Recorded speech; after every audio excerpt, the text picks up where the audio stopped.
اعوذ باللہ السمیع العلیم العظیم الحفیظ بوجہ الکریم وسلطانہ القدیم من الرجس الخبیث المخبث الشیطان اللعین الرجیم وقبیلہ ونفخہ ونفثہ وہمزہ بسم اللہ الرحمن الرحیم۔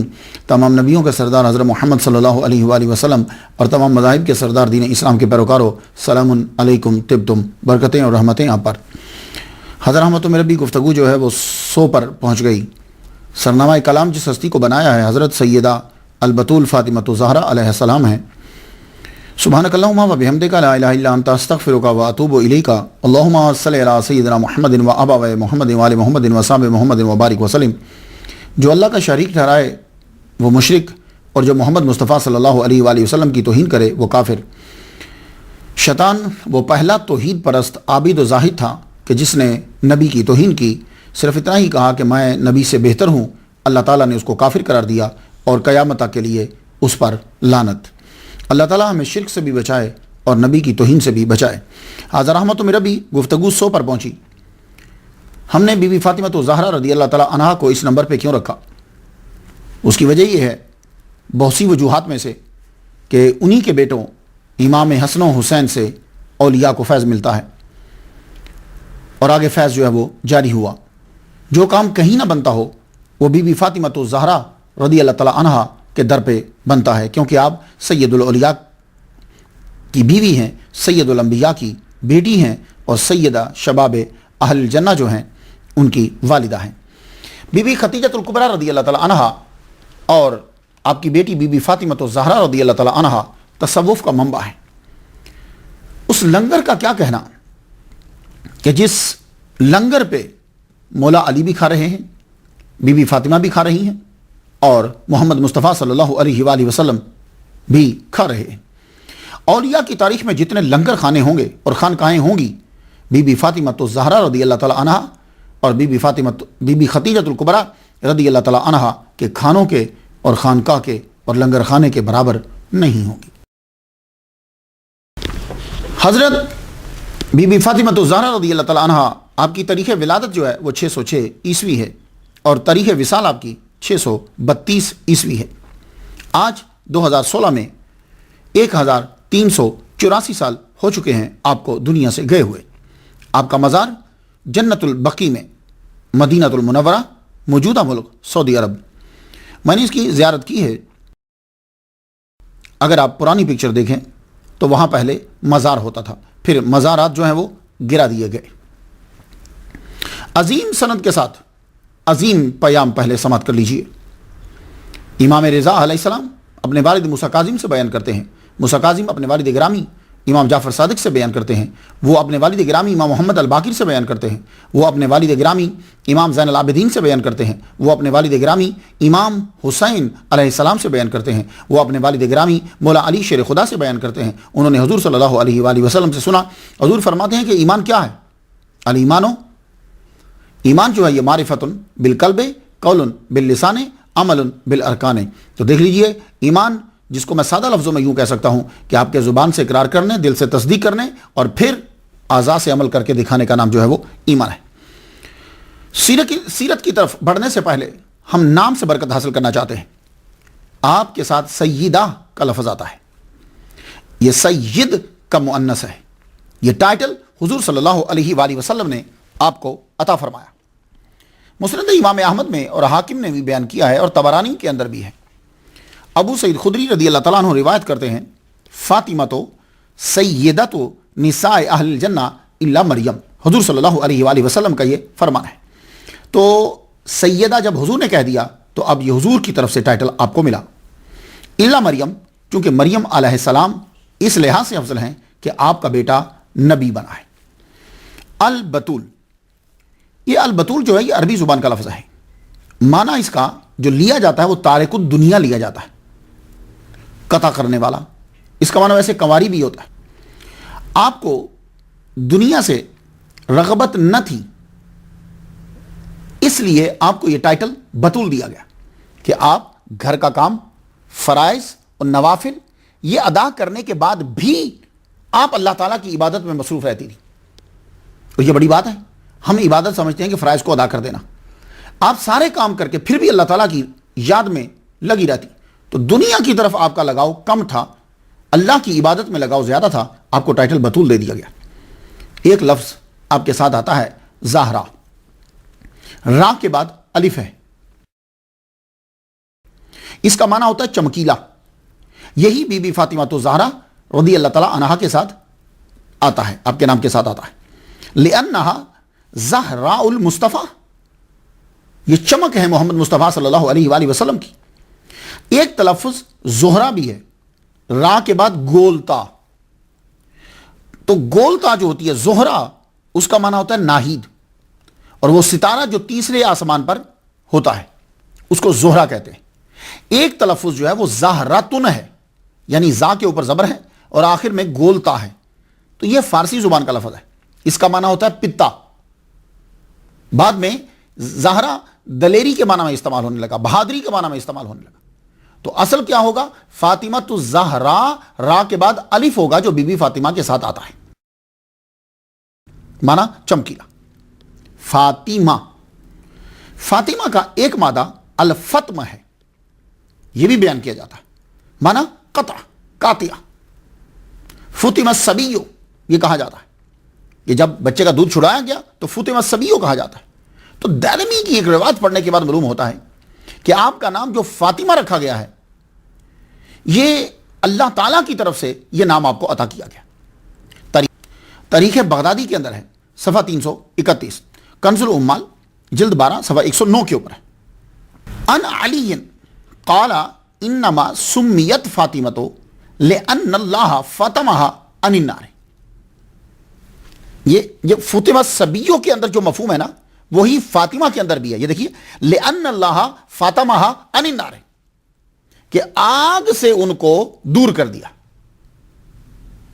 دوسری حدیث کنز الامال جلد 12 صفحہ 109، حدیث نمبر 34227۔ حدیث کیا ہے؟ انما سمیت فاطمۃ لأن اللہ تعالی حرمها وذریتها علی النار، کہ یعنی نام ان کا فاطمہ جو ہے وہ اس لیے میں نے رکھا ہے کہ اللہ تعالیٰ نے حرام کر دیا ان پہ اور ان کی ذریت کے اوپر دوزخ کی آگ کو حرام کر دیا۔ تو معلوم یہ ہوا کہ فاطمہ جو نام ہے آپ کا، یہ اللہ تعالیٰ کی طرف سے اس لیے رکھا گیا ہے کہ آپ کو بھی آگ سے دور کر دیا اور آپ کی اولاد کو بھی، جو آپ کی سچی پیروکار ہے، اس کو بھی دور کر دیا۔ ویسے فاطمہ کا نام جو ہے وہ عرب میں عام تھا۔ مولا علی کی والدہ کا نام فاطمہ، قصی کی والدہ کا نام فاطمہ، حضرت خدیجہ کی والدہ کا نام فاطمہ، تو فاطمہ نام ویسے تھا، لیکن آپ کا جو نام رکھا گیا وہ اللہ تعالیٰ کی طرف سے۔ یہ نام ہے تو عربی، لیکن اسپین کے اندر مسلمانوں نے حکومت کی ہے۔ یہ امریکہ کے اندر کئی میکسیکن ہیں، تو وہ اسپین سے ہی آئے ہیں نا، تو ان کے نام کے اندر فاطمہ اور عمر ابھی بھی پایا جاتا ہے، مدینہ، یہ نام ان کے اندر پائے جاتے ہیں۔ تو غیر مسلموں کے اندر بھی فاطمہ نام جو ہے وہ آپ کو ملے گا۔ امریکہ کے اندر بھی عیسائی جو ہیں یہ بھی اس نام کو رکھتے ہیں۔ لوگ پوچھتے ہیں کہ بھائی مختار شاہ، یہ بی بی فاطمہ کا درجہ کیوں زیادہ ہے؟ حضور کی دوسری بیٹی ہیں، تو بھائی بات صرف بیٹیوں کا ہی نہیں، اور بھی تو عورتیں ہیں دنیا میں، تو ان کا درجہ زیادہ کیوں ہے؟ سوال کو ذرا بڑھا لیجیے۔ تو دلائل سے پہلے یہ جان لیں آپ کہ بھائی یہ اللہ کی عطا ہے، اس کا فضل ہے، وہ جسے چاہے جو ٹائٹل عطا فرما دے، جو مرتبہ عطا فرما دے، یہ اس کی عطا ہے۔ اگر آپ اس طرح اعتراض کرنے لگیں گے تو پھر اعتراض ہوگا کہ حضرت یوسف علیہ السلام کا درجہ کیوں بڑھا؟ باقی بھی تو 11 بیٹے جو ہیں وہ حضرت یعقوب علیہ السلام کی ہیں۔ تو پھر اعتراض جو ہے وہ یہ ہوگا کہ اللہ تعالیٰ نے ماہ رمضان المبارک کا درجہ بڑھا دیا، باقی 11 مہینے بھی تو اسی کے ہی ہیں نا۔ قرآن مجید میں اللہ تعالیٰ نے کیا کہا ہے؟ اس نے مہینوں کی تعداد بتائی ہے، تو وہ بھی مہینے تو اسی کے ہیں۔ اللہ تعالیٰ نے جمعوں کا درجہ کیوں بڑھا دیا؟ باقی دن بھی تو اسی کے ہی ہیں۔ اللہ تعالیٰ نے اپنی ہی نازل شدہ کتابوں میں سے قرآن مجید کا درجہ بڑھایا، اللہ کی مرضی۔ اللہ نے اپنی ہی بنائی ہوئی راتوں میں لیلۃ القدر کا درجہ بڑھایا، اللہ کی مرضی۔ اللہ تعالیٰ کے نبی سلیمان علیہ السلام، داؤد علیہ السلام، انہوں نے ہی تو بیت المقدس کو بنایا تھا، اور اللہ کا ہی نبی ہے ابراہیم علیہ السلام، انہوں نے خانہ کعبہ بنایا تھا۔ تو اللہ تعالیٰ نے دونوں قبلہ ہیں، ان میں سے بیت اللہ کا درجہ بڑھا دیا، اللہ کی مرضی ہے۔ اسی طرح ابراہیم علیہ السلام کے بچوں میں سے اسماعیل علیہ السلام کو چن لیا، ان کا درجہ بڑھا دیا کہ ان کی نسل سے محمد مصطفیٰ صلی اللہ علیہ وسلم کو پیدا کیا، اللہ تعالیٰ کی مرضی ہے۔ تو بھائی یہ تو سارے صفات رکھتے تھے، صفات کا ظہور ہوا تو درجہ بڑھا۔ اللہ تعالیٰ تو اتنی طاقت رکھتا ہے کہ نہ بھی صفات ہوں، صرف نیت کے پختہ وجود کی بنا پر اللہ تعالیٰ ٹائٹل عطا فرما دیتا ہے، درجہ بڑھا دیتا ہے۔ وہ کیسے؟ آپ مجھے بتائیے، اسماعیل علیہ السلام ذبح ہوئے ہیں؟ نہیں، تو پھر آپ ذبیح اللہ کیوں کہتے ہیں ان کو؟ تو بھائی یہ اعتراض مت کرو کہ بی بی فاطمہ کا درجہ کیوں زیادہ، اللہ بڑھا دے جس کا چاہے۔ تو اب میں آپ سے پوچھتا ہوں کہ جب اسماعیل علیہ السلام ذبح ہی نہیں ہوئے تو ذبیح اللہ کیسے؟ پھر حضور صلی اللہ علیہ وآلہ وسلم کا ایک فرمان ہے، ابن ذبیحتین ہے نا، انا ابن ذبیحتین، میں 2 ذبیحوں کا بچہ ہوں۔ تو 2 کون سے ہیں؟ کوئی بھی ذبح نہیں ہوا، نہ حضرت عبداللہ ذبح ہوئے، ذبح ہونے کے لیے پیش ہوئے، ذبح نہیں ہوئے۔ اسماعیل علیہ السلام ذبح ہونے کے لیے تیار ہو گئے، ذبح نہیں ہوئے۔ لیکن اللہ تعالیٰ نے دونوں کو ٹائٹل عطا فرما دیا۔ تو بھائی سن لو، اللہ تعالیٰ کی مرضی ہے کہ صفت کا ظہور نہ بھی ہو تو ٹائٹل دے دے۔ تو بی بی فاطمہ تو زہرا رضی اللہ تعالیٰ عنہا، آپ تو تحت رسالت بھی ہیں اور تحت ولایت بھی ہیں، اور ماں ان بچوں کی ہیں کہ جنہوں نے دین کو بچایا ہے، بلکہ خود دین ہے۔ آئیے اب دلائل کی طرف بڑھتے ہیں۔ بی بی فاطمہ تو زہرا رضی اللہ تعالیٰ عنہا کا درجہ دوسری بہنوں سے زیادہ کیوں، دوسروں سے زیادہ کیوں؟ تو حضرت مریم کے علاوہ دوسری تمام عورتوں سے زیادہ ہے، بلکہ ایک روایت کے اندر تو آپ کو ساری عورتوں سے افضل قرار دے دیا گیا ہے۔ خیر وہ یہ محدثین کا کام ہے، میں صرف ایک بات کر رہا ہوں آپ سے۔ تو چند صفات اور وجوہات کا تذکرہ میں کرنا چاہوں گا آپ کے سامنے۔ آپ کا مقام کیوں بڑھا؟ کیونکہ بی بی فاطمہ قول، فعل، گفتار، رفتار میں حضور صلی اللہ علیہ وآلہ وسلم کے زیادہ مشابہ۔ اہل تشیع کی کتاب ہے ناسخ التواریخ، جلد اس کی 2 ہے، صفحہ 357 ہے۔ انا عائشہ رضی اللہ تعالی عنہا قالت ما رأیت من الناس اشبہ کلاما وحدیثا برسول اللہ من فاطمہ۔ آپ کا درجہ بڑھا اس لیے کہ حضور صلی اللہ علیہ وآلہ وسلم سب سے زیادہ ان کے آنے پہ کھڑے ہوئے۔ حضرت عائشہ صدیقہ رضی اللہ تعالی عنہا سے روایت ہے، قالت ما رأیت احدا اشبہ سمتا ولا ہدیا برسول اللہ من فاطمہ فی قیامها وقعودها وكانت اذا دخلت علیہ قام علیہ فقبلها وجلسها فی مجلسہ۔ یہ حدیث مبارکہ ترمذی شریف میں بھی ہے اور ابو داؤد میں باب فی القیام کے اندر ہے کہ یہ زیادہ مشابہ تھی حضور صلی اللہ علیہ وآلہ وسلم کے قیام میں اور قعود میں۔ اور جب حضور صلی اللہ علیہ وآلہ وسلم کے پاس یہ تشریف لاتی تو حضور صلی اللہ علیہ وسلم ان کے لیے کھڑے ہو جاتے اور آپ ان کو چومتے اور اپنی جگہ پہ انہیں بٹھاتے۔ حضور صلی اللہ علیہ وسلم آپ کی پیشانی چوما کرتے تھے، آپ کے سر کو چوما کرتے تھے۔ تو معلوم یہ ہوا کہ چومنا شرک نہیں ہے۔ آپ کا درجہ کیوں بڑھا؟ کیونکہ آپ کو نبوت و ولایت کی زیادہ حب ملی، زیادہ محبت ملی۔ طبرانی نے اوسط میں ابو ہریرہ رضی اللہ تعالیٰ عنہ سے روایت کیا ہے کہ ان علی رضی اللہ تعالیٰ عنہ قال یا رسول اللہ ایما احب الیک انا ام فاطمہ، میں یا فاطمہ؟ قال فاطمہ تو الی منک وانت اعز علی منها۔ اللہ اکبر جل شانہ۔ کشف الغمہ جلد پہلی صفحہ 244 میں یہی مفہوم ہے۔ دوسری جگہ روایت یوں ہے، وان جمع بن عمیر قال دخلت مع عمتي على عائشة فسألت أي الناس كان أحب إلى رسول الله قالت فاطمة فقيل من الرجال قالت زوجها۔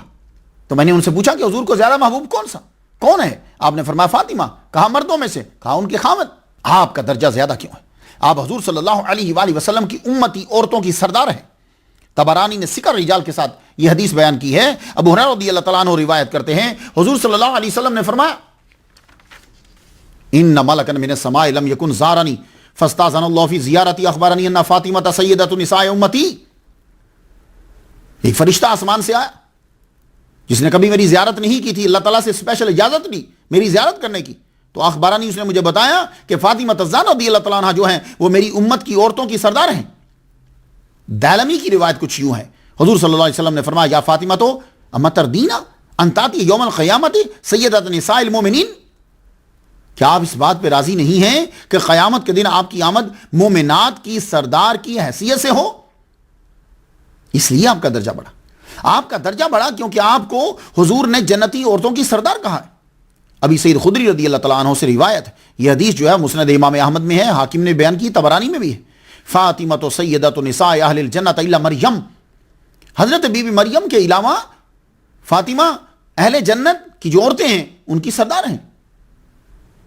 یہ استثناء اس لیے ہے کہ بی بی فاطمہ کے بیٹے ولیوں کے سردار تو ہیں پر نبی نہیں ہیں. نبی کا بہرحال درجہ بہت زیادہ ہوتا ہے, اور مریم ایک نبی کی ماں ہے. اس حدیث کے بعد امام سبکی نے کہا ہے کہ افضل فاطمہ, پھر خدیجہ, پھر عائشہ. ابن عباس سے ایک مرفوع حدیث ہے, قرطبی نے اس حدیث کو حسن کہا ہے. حدیث یہ ہے, سیدۃ النساء العالمین مریم ثم فاطمہ ثم خدیجہ ثم آسیہ. ترمذی شریف حدیث نمبر 3813 ہے. حسبک من نساء العالمین مریم ابنۃ عمران و خدیجہ ابنۃ خویلد و فاطمہ ابنۃ محمد و آسیہ امرأۃ فرعون. تمہارے لیے پورے عالمین میں سے جو عورتیں ماڈل اور نمونہ ہیں تمہارے لیے, وہ 4 کافی ہیں تمہیں.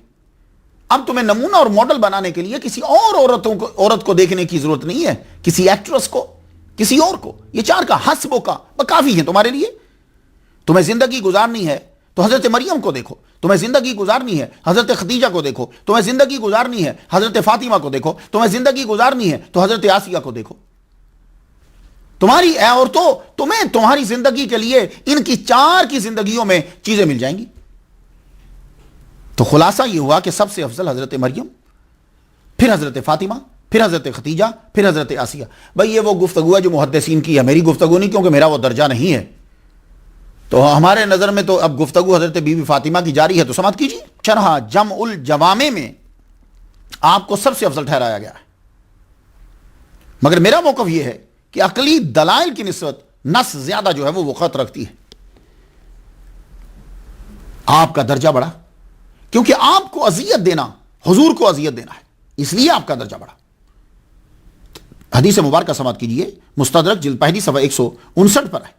مسند امام احمد نے اس کو بیان کیا, ترمذی نے بیان کیا, طبرانی نے بیان کیا. انما فاطمۃ بدعۃ منی فمن آذاها فقد آذانی.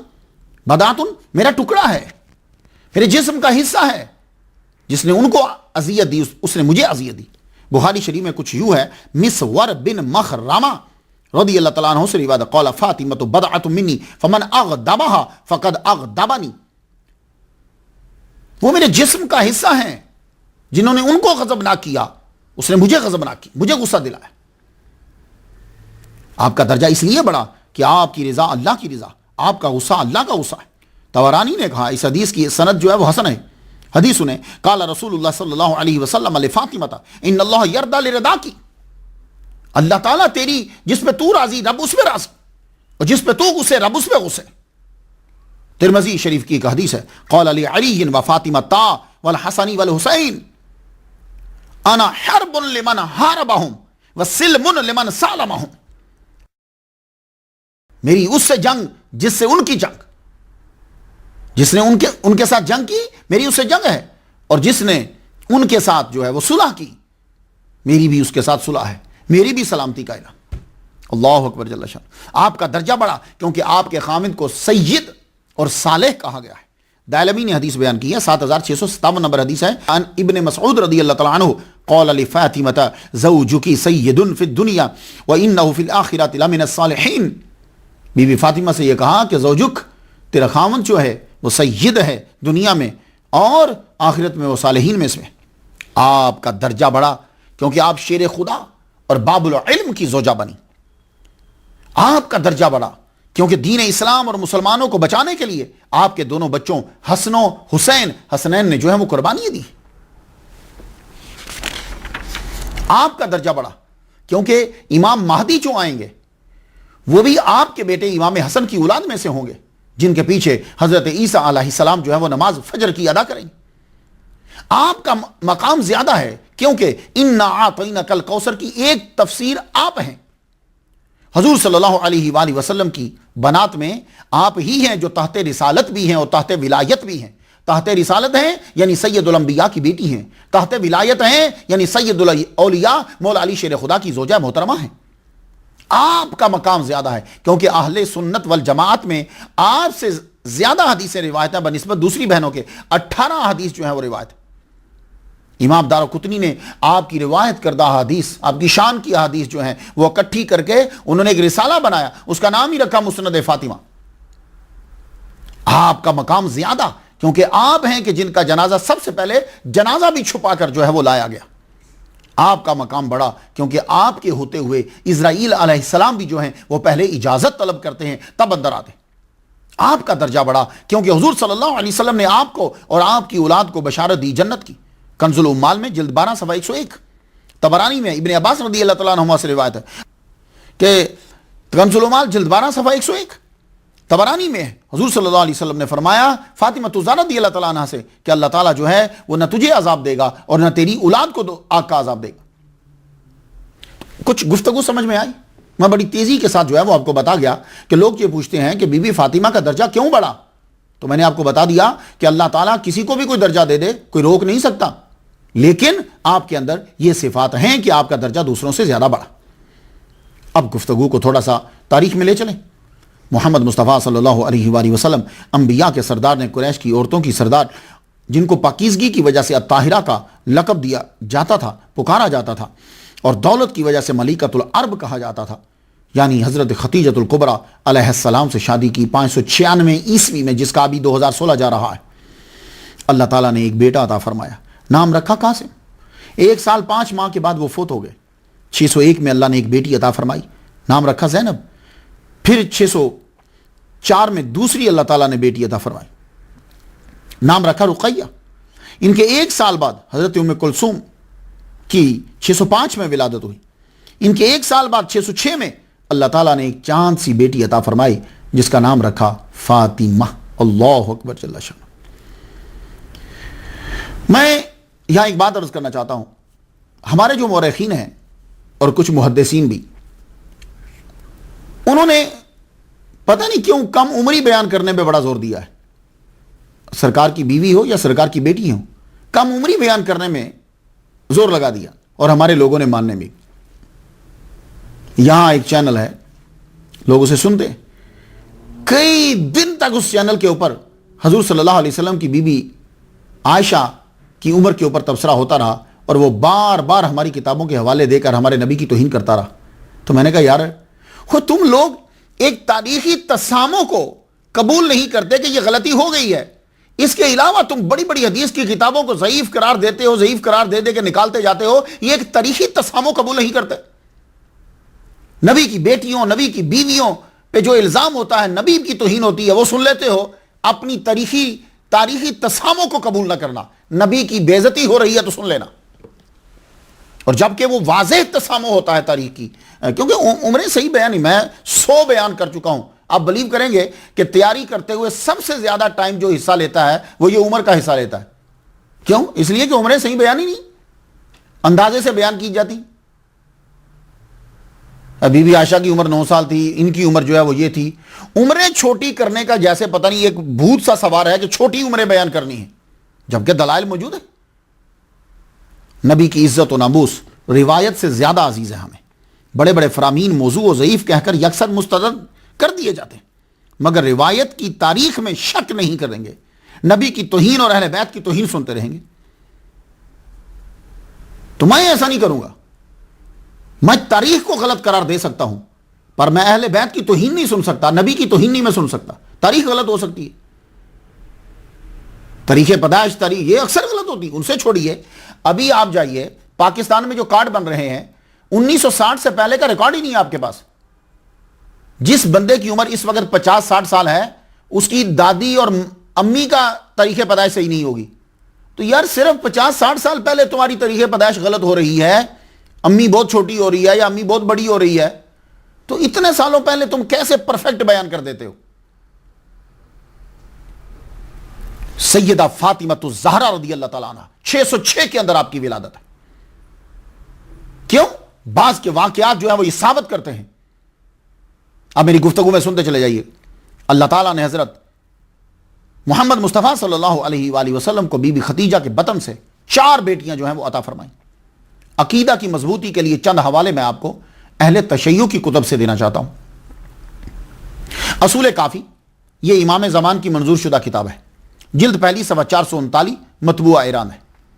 فروع کافی جلد دوم صفحہ 82، باب فضل بنات۔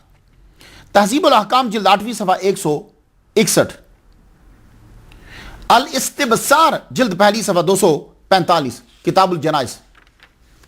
تلخیص الشافی جلد چہارم صفحہ 54، مطبوعہ کم ایران۔ المبسوط جلد چہارم صفحہ 158، کتاب النکاح۔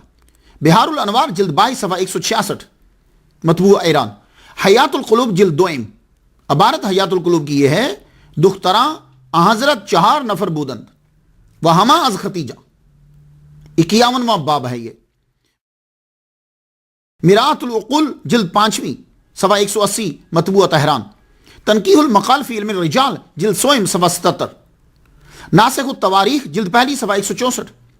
مجمع البحرین جلد 100 صفحہ 487۔ مجالس المومنین جلد پہلی صفحہ 204۔ انوار نعمانیہ جلد پہلی صفحہ 366۔ مطبوعہ تبریز سید نعمت اللہ شاہ۔ وَإِنَّمَا وَلَدَتْ لَهُ ابْنَانِ وَأَرْبَعُ بَنَاتٍ زَيْنَبُ وَرُقَيَّةُ وَأُمُّ كُلْثُومٍ وَفَاطِمَةُ۔ منتخب التواریخ باب اول صفحہ 24، حاجی محمد ہاشم بن محمد علی خراسانی کی ہے۔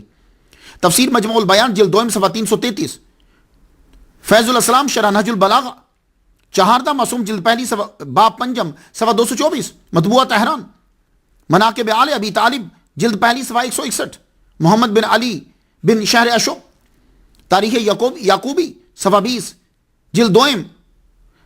انصاب الاشراف صفحہ 398۔ طبقات ابن سعد صفحہ 58۔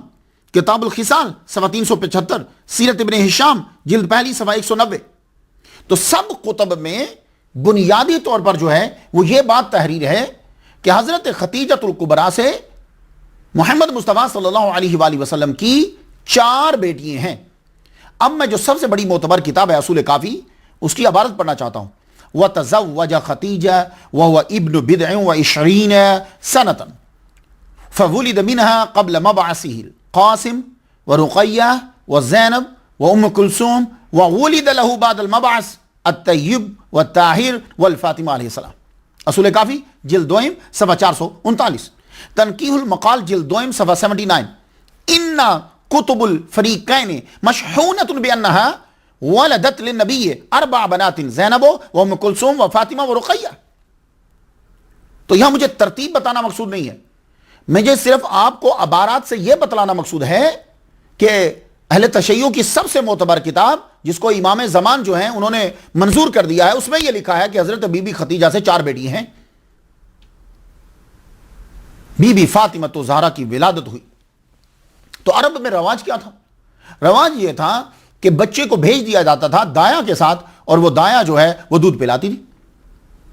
لیکن بی بی فاطمہ تو زہرا رضی اللہ تعالیٰ عنہ کی جب ولادت ہوئی تو بی بی ختیجۃ الکبریٰ رضی اللہ تعالیٰ عنہ نے دایا کے ساتھ نہیں بھیجا، دائی لے کر نہیں گئی، آپ نے خود اپنا دودھ پلایا، اپنے پاس رکھا۔ تو بی بی فاطمہ تو زہرا رضی اللہ تعالیٰ عنہ یہ جان تھیں بی بی ختیجۃ الکبریٰ رضی اللہ تعالیٰ عنہ اور محمد مصطفیٰ صلی اللہ علیہ وسلم کے جو ایمان کی جان ہے۔ دونوں آپ کا بچپن میں بہت زیادہ وقت جو ہے وہ اپنی والدہ اور اپنے والد کے ساتھ جو ہے وہ گزرا۔ حضور صلی اللہ علیہ وآلہ وسلم جب غار حرا میں مراقبہ کے لیے جایا کرتے تھے، کبھی زیادہ قیام فرماتے کبھی کم۔ 610 میں تو آپ نے زیادہ قیام کرنا شروع کر دیا۔ تو وہ جو جتنی دیر آپ غار حرا میں رہتے، بی بی فاطمہ تو زہرا بے چین رہتی، بار بار پوچھتی بابا کدھر ہیں، بابا نہیں آئے، بابا کدھر ہیں، اللہ اکبر جل شان۔ اور بعض اوقات تو ضد کرتی مجھے بھی ساتھ جانا ہے۔ جب بی بی ختیجہ الکبریٰ رضی اللہ تعالیٰ عنہ کھانا لے کر جاتی تو ضد کرتی مجھے بھی ساتھ جانا ہے۔ تو بی بی ختیجہ کہتی بیٹی تم چھوٹی ہو، اتنی بلندی پہ تم چڑھ نہیں سکتی، تھک جاؤ گی، تم رکو میں ابھی آ رہی ہوں۔ اس وقت آپ کی عمر 5 سال ہو چکی تھی۔ حضور صلی اللہ علیہ وسلم پر جب پہلی وحی اتری، یہ میں کہا جب پہلی وحی اتری تو تب 611 میں آپ کی عمر 5 سال ہو چکی تھی۔ یہ بچے کی تعلیم کی عمر ہوتی ہے۔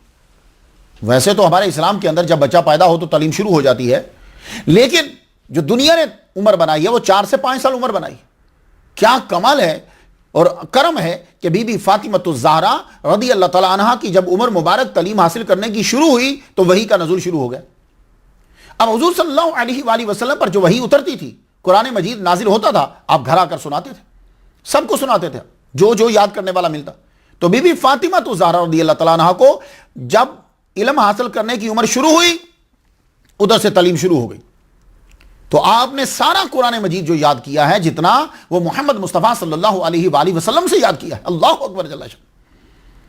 اور دوسرا طریقہ، آپ سوالات کے ذریعے سے علم جو ہے وہ حاصل کرتی. اللہ تعالیٰ نے آپ کو بہت ذہانت عطا فرمائی تھی. آپ سوال کرتی توحید کے بارے میں، رسالت کے بارے میں، دنیا کے بارے میں، آئلی زندگی کے بارے میں، عبادت کے بارے میں، تو محمد مصطفیٰ صلی اللہ علیہ وآلہ وسلم پھر آپ کو بتاتے جاتے. اس طریقے سے آپ حضور سے علم جو ہے وہ حاصل کرتی جا رہی. ایک بہت بڑا آپ کے بچپن میں ہی جو واقعہ ہوا اسے شیب ابی طالب کہا جاتا.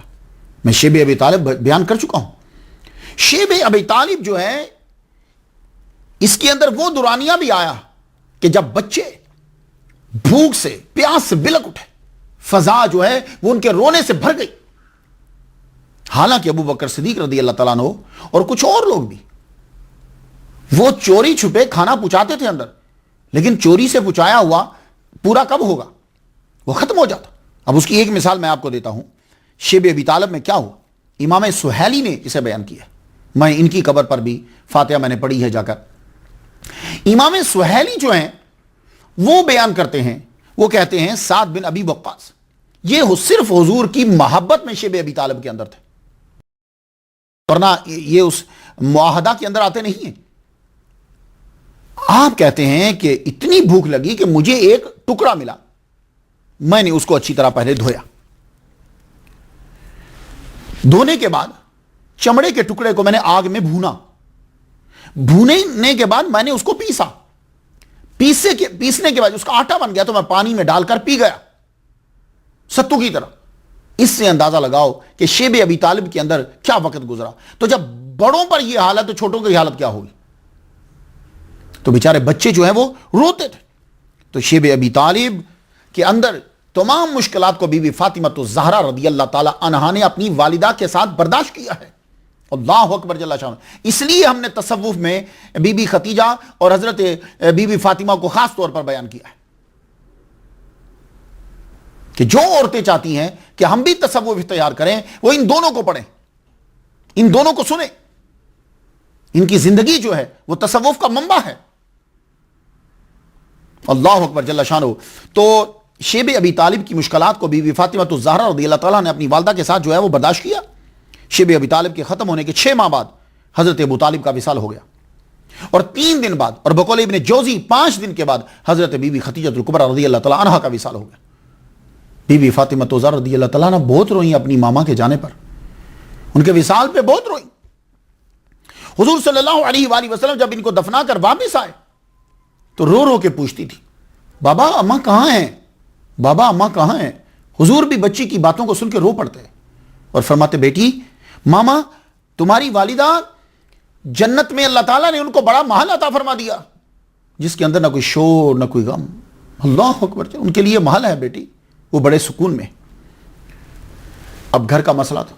حضرت فاطمہ الزہرا رضی اللہ تعالیٰ عنہا کی عمر چھوٹی، گھر کو سنبھالنا ہے. ام کلثوم بھی ہیں گھر میں. تو حضور صلی اللہ علیہ وسلم نے حضرت سودا سے جو ہے وہ نکاح کر لیا. حضرت سودا کی عمر اس وقت 50 سال تھی. زینب و رقیہ ان دونوں کا تو یہ تو بیاہ ہی جا چکی تھی. اب گھر میں یہ 2 چھوٹی ہیں، حضرت بی بی فاطمہ چھوٹی ہیں. تو جب گھر کا پریشانی جو ہے وہ ختم ہوئی، گھر کا دھیان رکھنے والی آپ کو مل گئی. حضرت سودا گھر کا دھیان رکھیے. اب آپ کو آرڈر ہے کہ آپ جا کر قرب و جوار میں جو قبائل ہیں اور دور دراز جا کر تبلیغ کو عام کریں. تو محمد مصطفیٰ صلی اللہ علیہ وآلہ وسلم آپ مکہ سے باہر بھی نکلے، آپ طائف میں گئے. آپ کبھی طائف جائیں؟ میں نے اس کو دیکھا ہے، پہ حج کیا میں نے. تو آپ کو معلوم ہے کہ ادھر سے ہی آتے ہیں نا، دبئی سے. وہی تو طائف میں اترا، کالے پہاڑ کالے پتھر. میں نے کہا یا دیکھو ہمارے نبی صلی اللہ علیہ وسلم جہاں آئے تھے تو لوگوں نے ان کو بیان کرنے نہیں دیا تھا، اور آج نبی کا صدقہ ہم یہاں طائف کے اندر کیا کر رہے ہیں؟ ہم احرام باندھ رہے ہیں، نماز پڑھ رہے ہیں. اللہ اکبر جل شان. تو بھائی یہ جو حضور صلی اللہ علیہ وآلہ وسلم پھر طائف کی طرف نکلے. طائف کی طرف جب نکلے تو آپ وہاں سے واپس آئے تو بی بی فاطمہ الزہرا رضی اللہ تعالی عنہا نے جب آپ کو دیکھا جسم جگہ جگہ سے زخمی ہے۔ اب آپ کو بابا کی فکر رہنے لگی۔ حضور صلی اللہ علیہ وسلم باہر جس وقت بھی تبلیغ کے لیے جاتے یا باہر جاتے تو بی بی فاطمہ پریشان رہتی، ہر وقت آپ کا دھیان جو ہے وہ دروازے کے اوپر لگا ہی رہتا، خیریت سے آ جاتے تو چمٹ جاتی، جسم کے ساتھ جیسے بچیاں اپنے بابا کو ملتی ہیں پرسکون ہو جاتی جب تک بابا گھر کے اندر رہتے۔ حضور صلی اللہ علیہ وآلہ وسلم کی ایک عادت مبارکہ یہ بھی تھی کہ آپ جب جاتے تھے خانہ کعبہ میں عبادت کرنے کے لیے تو ابھی اسے قبلہ بنانے کا آرڈر تو آیا نہیں تھا، فول وجہ کا شطر المسجد الحرام تو ابھی آیا تھے، تو آپ کیا کرتے تھے کہ ایک دیوار جو ہے وہ آپ اپنی ایک آنکھ کی طرف رکھتے تو منہ جو ہے وہ بیت المقدس کی طرف کرتے۔ مسلمان بھی ادھر ہی منہ کر کے شروع میں نماز پڑھتے رہے نا مدینہ شریف میں بھی۔ اچھا، اب وہاں آپ نماز ایک دن پڑھ رہے تھے، سجدے میں جو ہی گئے تو عقبہ کہنے لگا اپنے غلام سے کہنے لگا وہ فلان جگہ کے اوپر نا ایک اونٹ جو ہے وہ ذبح ہوا، اس کی اوجڑی پڑی ہے، اوج، جاؤ تم ذرا اٹھا کے لاؤ۔ وہ غلام جو ہے وہ اوج اٹھانے کے لیے چلا گیا، اونٹ کی اوجڑی جو ہے وہ اٹھا کے لے آیا، جب اٹھا کے لایا تو اس نے کہا یہ محمد سجدے میں ہے، اس کے اوپر ڈال دو۔ نعوذ باللہ نعوذ باللہ، اس ظالم نے محمد مصطفیٰ صلی اللہ علیہ وآلہ وسلم کے اوپر اوج ڈال دیا۔ اوجڑی جب ڈالی سارے جتنے وہاں بیٹھے ہوئے تھے سب ہنسنے لگے اور لوٹ پوٹ ہو رہے ہنسی سے۔ کسی نے جا کر دوڑتے ہوئے گھر خبر دی بھئی محمد مصطفیٰ صلی اللہ علیہ وسلم سجدے میں اور کسی نے اوپر اوج ڈال دیا ہے۔ تو بی بی فاطمہ کے کان تک یہ بات پہنچی، اب دوڑتی ہوئی گئی، جا کر آپ نے اپنے بابا کے کمر مبارک سے اوج کو ہٹایا۔ تو 5 سال کی بچی تو یہ نہیں کر سکتی نا، تو بس اسی لیے میں آپ کو کہہ رہا ہوں عمریں کم کرنے میں کیوں لگے ہوئے ہو، کیوں توہین کرتے ہو اہل بیت کی، کیوں توہین کرتے ہو حضور صلی اللہ علیہ وسلم کی توہین سنتے ہو۔ تو آپ نے اوج ہٹایا۔ اللہ اکبر جل شانہ۔ ایک مرتبہ کیا ہوا، بی بی فاطمہ تو زہرا رضی اللہ تعالیٰ عنہ، گھر تو سارے قریب قریبی تھے نا، ابو جہل کو غصہ آیا۔ ابو جہل نے بی بی فاطمہ تو زہرا رضی اللہ تعالیٰ عنہ کے منہ مبارک پہ تھپڑ مار دیا۔ صحیح مجدد ملت، صحیح عاشق مصطفیٰ امام جلال الدین سیوطی رحمہ اللہ نے ابن عباس رضی اللہ تعالیٰ عنہما سے اس واقعے کو نقل کیا۔ بی بی فاطمہ تو زہرا رضی اللہ تعالیٰ عنہ کے منہ پہ جب تماچا مارا ابو جہل نے، بی بی فاطمہ تو زہرا روتے ہوئے حضور کے پاس گئی، یا رسول اللہ ابو جہل نے مجھے ابو جہل نے تماچا مارا ہے۔ حضور نے فرمایا اسی طرح تم ابو سفیان کے پاس چلی جاؤ فوراً جاؤ۔ بی بی فاطمہ تو زہرا رضی اللہ تعالیٰ عنہ ابو سفیان کے پاس چلی گئی، جا کے کہنے لگی مجھے ابو جہل نے تماچا مارا ہے۔ ابو سفیان اٹھا، بی بی فاطمہ تو زہرا رضی اللہ تعالیٰ عنہ کو ساتھ لیا۔ ابو جہل اس وقت بیٹھا ہوا تھا خانہ کعبہ کے پاس ہی، وہاں جب ملا تو ابو سفیان نے پاس کھڑے ہو کے یہ کہا میں یہاں کھڑا ہوں، اے فاطمہ تم اسی طرح تماچا اس کے منہ کے اوپر مارو۔ بی بی فاطمہ تو زہرا رضی اللہ تعالیٰ عنہ نے ابو جہل کے منہ پہ تماچا مارا۔ اللہ اکبر جل شانہ۔ ابو سفیان پھر ہاتھ پکڑ کر واپس لے جاؤ، اب تم گھر چلے جاؤ۔ بی بی فاطمہ تو زہرا رضی اللہ تعالیٰ عنہ جب گھر آئیں حضور صلی اللہ علیہ وسلم کو بتلایا کہ میں نے ابو جہل کے منہ پہ تماچا مارا ہے ابو سفیان کے کہنے پر، اس وقت میرے نبی نے ایک جملہ کہا۔ حضور صلی اللہ علیہ وسلم نے کہا یا اللہ ابو سفیان کے اس سلوک کو نہ بھولنا، اب مجھے سمجھ آئی کہ ابو سفیان کو ایمان کیوں ملا، ورنہ ابو سفیان ساری زندگی حضور کی مخالفت کی، ان کی بیوی جو تھی انہوں نے حضرت حمزہ کو شہید کروایا اور ان کا کلیجہ جو ہے وہ چبایا۔ تو اب مجھے سمجھ آئی کہ بی بی فاطمہ تو زہرا رضی اللہ تعالی عنہا کو خوش کیا، یہ خوشی جو تھی اس خوشی کی وجہ سے ابو سفیان کو ایمان نصیب ہو گیا فتح مکہ میں۔ اللہ اکبر جل شان۔ تو جو لوگ بی بی فاطمہ تو زہرا رضی اللہ تعالی عنہا کو ایصال ثواب کرتے ہیں، ان کے طریقے کو سیرت کو اپناتے ہیں، بی بی فاطمہ ان سے کتنی خوش ہوتی ہوگی، اور جن سے بی بی فاطمہ خوش ہو جاتی ہیں پھر اللہ تعالیٰ کا کتنا کرم ہوتا ہوگا۔ بی بی فاطمہ مکہ سے ہجرت۔ اب یہ جو مکہ کی زندگی ہے یہ بڑی کٹھن زندگی، 13 سال حضور صلی اللہ علیہ وسلم کے اعلان نبوت کے بعد کے جو 13 سال ہیں، اللہ اکبر جل شانہ، انتہائی مشکل، ہر طرح کا ظلم کیا قریش نے، فیملی پہ ظلم کیا، آپ کے چاہنے والوں پر ظلم کیا، گلیوں میں گھسیٹا گیا، تپتی ریت پر لٹایا گیا، کوئلوں پر لٹایا گیا، غلاموں کو کوڑوں سے مارا جاتا ہے۔ اللہ اکبر، جب اسلام کو یہ نہیں روک سکتے، بہت ظلم کیے انہوں نے۔ لوگ جہاد کی آیات تو پڑھ لیتے ہیں لیکن یہ نہیں پوچھتے کہ یہ جہاد کی آیت اتری کیوں تھی، یہ نہیں پوچھتے۔ ان کو بتلاؤ کہ گلے میں منج کی رسی ڈال کر مسلمانوں کو گلیوں میں گھسیٹا جاتا تھا. انہیں بتاؤ کہ کوئلوں کو پہلے گرم کیا جاتا تھا, پھر حضور کے کلمہ پڑھنے والوں کو اوپر ننگی کمر ان کی کر کے ان کو لٹا دیا جاتا تھا اس کے اوپر. ان کو بتاؤ کہ تپتی ہوئی ریت, پہلے ریت کے گرم ہونے کا انتظار کیا جاتا, پھر زرہ پہنا کر تپتی ہوئی ریت پہ لٹا دیا جاتا تھا. یہ بتاؤ ان کو. انہیں بتاؤ کہ مسلمان جو کلمہ پڑھتے تھے ان کی ایک ٹانگ کو اونٹ کے ساتھ باندھ دیا جاتا, ایک دوسری ٹانگ کو دوسرے اونٹ کے ساتھ باندھ دیا جاتا, اور اپوزٹ سمت میں اونٹوں کو چلا دیا جاتا تھا. یہ بھی بتلاؤ. اتنے ظلم کریے میرے نبی کے کلمہ پڑھنے پر, اتنے ظلم کیے. آخر جب پھر بھی وہ اسلام کو نہ روک سکے تو اب انہوں نے یہ کہا کہ محمد کو قتل کر دو. نعوذ باللہ. اس کے قتل کرنے کے لیے انہوں نے 7 بڑے قبیلوں میں سے 7 جوانوں کو چنا, اور 7 جوانوں کو یہ کہا کہ تم جب اندر کمرے میں جاؤ تو ایک بار ہی 7 تلواریں چلا کر نعوذ باللہ 7 ٹکڑے کرنے ہیں نبی کے, محمد کے 7 ٹکڑے کرنے ہیں. کیوں؟ اس لیے کہ اگر ایک آدمی مارے گا تو بنو ہاشم اور ان کے ساتھی جو ہیں وہ ان سے جا کے بدلہ لے لیں گے. اگر 7 قبیلے والے مل کر حملہ کریں گے تو اب یہ کس سے بدلہ لیں گے؟ تو 7 آدمی قتل کرنے کے لیے ریڈی ہو گئے. انہوں نے رات کو باہر جو ہے وہ کھڑے ہو جانا تھا. اللہ تعالیٰ نے جبریل علیہ السلام کے ذریعے سے پیغام پہنچا دیا کہ آپ آج رات کو یہاں سے ہجرت کر جائیے, کیونکہ آپ کے قتل کا فیصلہ ہو چکا ہے. محمد مصطفیٰ صلی اللہ علیہ وآلہ وسلم حضرت ابوبکر صدیق کو اللہ تعالیٰ کے کہنے پر لے کر روانہ ہو گئے. مولا علی شیر خدا رضی اللہ تعالیٰ عنہ سے آپ نے یہ کہا, اے علی, یہ امانتیں ہیں کافروں کی, سونا ہے, چاندی ہے, زیورات ہیں, کچھ چیزیں ہیں, یہ تم واپس کر کے تم بھی مدینے آ جانا. آج رات تم میرے بستر کے اوپر سو جاؤ. مولا علی شیر خدا کو اپنے بستر پر سلا دیا اور ابو بکر صدیق رضی اللہ تعالیٰ عنہ کو ساتھ لے کر آپ چلے گئے. قافیے سے حضور صلی اللہ علیہ وآلہ وسلم مدینہ میں پہنچے. حضور صلی اللہ علیہ وآلہ وسلم نے زید بن حارثہ رضی اللہ تعالیٰ عنہ کو 500 درہم دیے اور 2 اونٹ کہ جاؤ تم میری فیملی کو لے آؤ, جو کچھ دینا ہو یا خرچہ ہو وہ تم پیسے استعمال کر لینا. حضرت ابوبکر صدیق رضی اللہ تعالیٰ عنہ نے ایک خط دیا کہ یہ خط میرے بیٹے عبداللہ کو دے دینا. اس خط میں یہ تحریر تھا کہ تم بھی انہی کے ساتھ آ جاؤ اپنی فیملی کو لے کر. چنانچہ زید بن حارثہ اور عبداللہ بن ابی بکر قافلہ لے کر روانہ ہوئے. اس قافلہ میں حضرت سودا ہیں, حضرت ام کلثوم ہیں, حضرت ام ایمن ہیں, حضرت ام رومان ہیں, حضرت اسماء بنت ابی بکر ہیں, حضرت عائشہ ہیں اور حضرت فاطمہ الزہرا رضی اللہ تعالی عنہا. حضرت اسامہ بن زید بھی شامل تھے. قافلہ مدینہ پہنچا. حضور صلی اللہ علیہ وآلہ وسلم کا خاندان مسجد نبوی کے ساتھ ٹھہرا اور ابو بکر صدیق رضی اللہ تعالیٰ عنہ کی فیملی حارثہ بن نعمان کے دیے ہوئے گھر میں ٹھہری. مگر اہل تشیع کی یہ روایت ہے کہ بی بی فاطمہ جس قافلے میں تھیں وہ قافلہ حضرت علی رضی اللہ تعالیٰ عنہ لے کر آئے تھے. مدینہ میں جب پہنچ گئے تو مدینہ والوں نے بڑا استقبال کیا. حضور صلی اللہ علیہ وآلہ وسلم کے ساتھ آنے والے جتنے مہاجرین تھے ان کو بھی بڑا اچھا سلوک کیا. ایسا سلوک تاریخ میں کم ہی نظر آتا ہے, بلکہ نظر آتا ہی نہیں. حضور کی فیملی کو, اور سب سے بڑھ کر حارثہ بن نعمان جن کے بڑے مکان تھے مدینہ شریف کے اندر, انہوں نے اپنے مکانات جو ہیں مہاجرین کے لیے, نبی کے غلاموں کے لیے دینے شروع کر دیا. ابتدائی سال پھر بھی مشکل وہاں بھی رہے. وہ کیا؟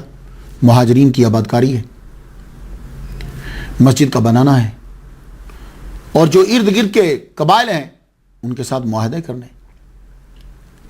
لیکن ایک اور بڑا مسئلہ یہ ہوا کہ مشرکین کو غصہ تو تھا. اب انہوں نے 624 میں حملہ کر دیا. ہم چھوڑیں گے نہیں. مارچ کی 13 تاریخ 17 رمضان المبارک 2 ہجری ہے. 313 جانثار جو ہیں وہ دفاع کے لیے آگے بڑھے. ہمارے ہاں دفاع ہوتا ہے, ہمارے ہاں جارحیت نہیں ہوتی. جہاں ظلم ہو ظلم کو ختم کرنا ہوتا ہے, اپنی جان بچانی ہوتی ہے. اور یہ ہر مذہب کے اندر ہے. کوئی دنیا کا ایسا مذہب نہیں ہے کہ جو میرے اس سوال کا جواب جو ہے وہ کوئی اور طرح سے دے. میں اسے پوچھتا ہوں جب تم پر ظلم ہو تو تم کیا کرتے ہو؟ بس اتنا بتا دو. کوئی بھی مذہب ہے, کوئی بھی مذہب ہے, جب ظلم ہوتا ہے تو کیا کرتے ہو؟ تو صحابہ جو ہیں, اب یہ اس سے جنگ بدر ہوئی, آپ کو معلوم ہے. جنگ بدر کے بعد اب تھوڑے سے حالات ذرا ٹھیک ہوئے, بہتر ہوئے کچھ. صحابہ نے حضرت علی کو مشورہ دیا. شوال کا مہینہ ہے. حضرت ابوبکر صدیق رضی اللہ تعالیٰ عنہ, حضرت عمر اور سعد بن ابی وقاص رضی اللہ تعالیٰ عنہم نے آپس میں مشورہ کیا کہ حضور صلی اللہ علیہ وسلم کو ان کی بیٹی فاطمہ کے لیے کئی پیغام بھیجے گئے ہیں, مگر حضور نے صراحتاً کوئی جواب نہیں دیا. حضرت علی بچ گئے ہیں, آؤ ہم جا کر حضرت علی سے بات کرتے ہیں کہ تم شادی کا جو ہے نا وہ پیغام بھیجو. یہ تینوں حضرت علی کو تلاش کرنے لگے تو معلوم ہے کیا ملے؟ حضرت علی رضی اللہ تعالیٰ عنہ جنگل میں اونٹ چرا رہے تھے تو تینوں وہاں چلے گئے. کہ علی بڑے خلوص کے ساتھ مشورہ دی. تم بی بی فاطمہ تو زہرا رضی اللہ تعالیٰ عنہا کے لیے پیغام بھیجو. پورے خلوص کے ساتھ مشورہ دیا. کہنے لگے آپ پیغام بھیجو، باقی ہم آپ کی بھی مدد کریں گے. حضرت علی نے سنا اور چپ کر گئے. اب اللہ تعالیٰ کی طرف سے جب کوئی حکم آتا ہے نا تو پھر اللہ تعالیٰ کیا کرتا ہے کہ بندوں کی زبان پر اس چیز کو جاری کر دیتا ہے. ایک اور عورت ملی مولا علی شیر خدا سے، کہنے لگی علی کیا فاطمہ بیٹی کا کوئی رشتہ آیا ہے حضور کے پاس؟ کہنے لگے مجھے معلوم نہیں ہے. تو خود ہی بولی تو تم کیوں نہیں بھیج دیتے اپنا پیام؟ آپ فرمانے لگے میں نہ سامان نہ مکان نہ کوئی مہر کی رقم، میں کیسے بھیجوں؟ کہنے لگے نہیں آپ بھیجو پیام. جب اس نے بڑا اصرار کیا تو آپ حضور صلی اللہ علیہ وآلہ وسلم کے پاس چلے گئے. ابھی مولا علی حضور کے پاس نہیں پہنچے تھے کہ جبریل علیہ السلام نے آ کر آپ کو پیام دے دیا تھا کہ یا رسول اللہ بیت المعمور میں، بیت المعمور جیسے آپ کا سعودی عرب میں قبلہ ہے نا، تو فرشتوں کے لیے 7ویں آسمان پر بیت المعمور میں قبلہ ہے. بیت المعمور میں اعلان ہو چکا ہے کہ بی بی فاطمہ کا نکاح مولا علی سے طے پا گیا، اللہ تعالیٰ کی طرف سے اعلان ہو گیا. اب آپ بھی اعلان کر دیجئے. یہ جبریل علیہ السلام پہلے کہہ چکے تو اتنے میں حضرت مولا علی شیر خدا رضی اللہ تعالیٰ عنہ اندر داخل ہوئے. آتے ہی سر جھکا کے بیٹھ گئے. کافی دیر چپ رہے. حضور صلی اللہ علیہ وآلہ وسلم مسکرا پڑے. کہنے لگے بڑے چپ ہو، کیا نکاح کی درخواست لے کر آئے ہو؟ اللہ اکبر جل شانہ، کیا نکاح کی درخواست لے کر آئے ہو؟ آپ نے سر جھکایا ہوا ہے. جی یا رسول اللہ. تو حضور صلی اللہ علیہ وآلہ وسلم نے پوچھا تمہارے پاس ہے کیا؟ کہا یا رسول اللہ میرے پاس ایک گھوڑا ہے اور ایک میرے پاس زرہ ہے. یہ زرہ جو ہے یہ آپ کو غزوہ بدر میں ملی تھی. بڑی زبردست زرہ، بڑی عریض اور بڑی ثقیل. تلوار جب اس کے اوپر پڑتی تھی تو تلوار ٹوٹتی تھی، یہ نہیں ٹوٹتی تھی. تو آپ نے فرمایا جاؤ زرہ بیچو، گھوڑا رکھو زرہ بیچو اور پیسے لے کر آپ واپس آؤ. آپ زرہ بیچنے کے لیے بازار گئے تو قدرتی آپ کا سامنا ہوا حضرت عثمان غنی رضی اللہ تعالیٰ عنہ سے.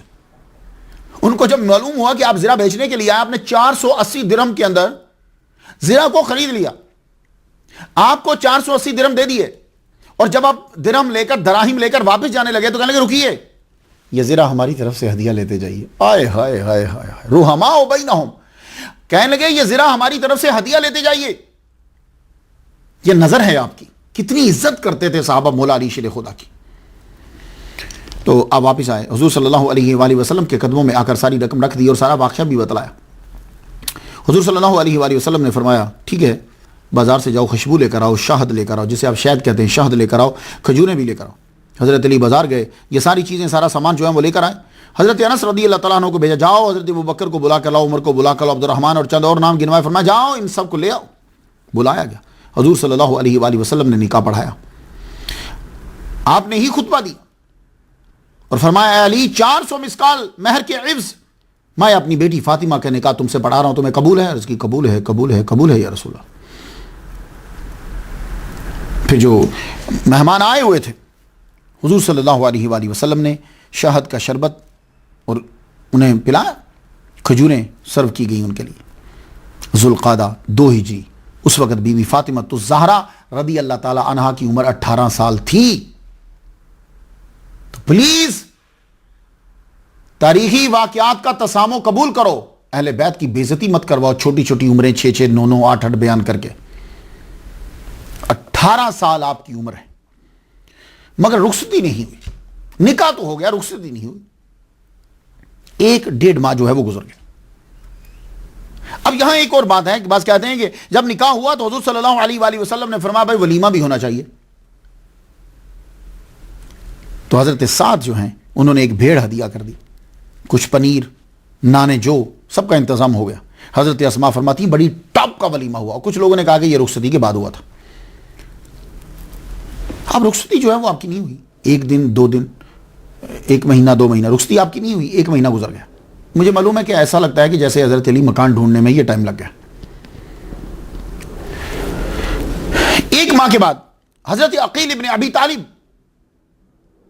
ام ایمن سے گزارش کرتے ہیں آپ ہماری سفارش کیجئے کہ محمد مصطفیٰ صلی اللہ علیہ وسلم اپنی بیٹی کو روانہ کر دیں.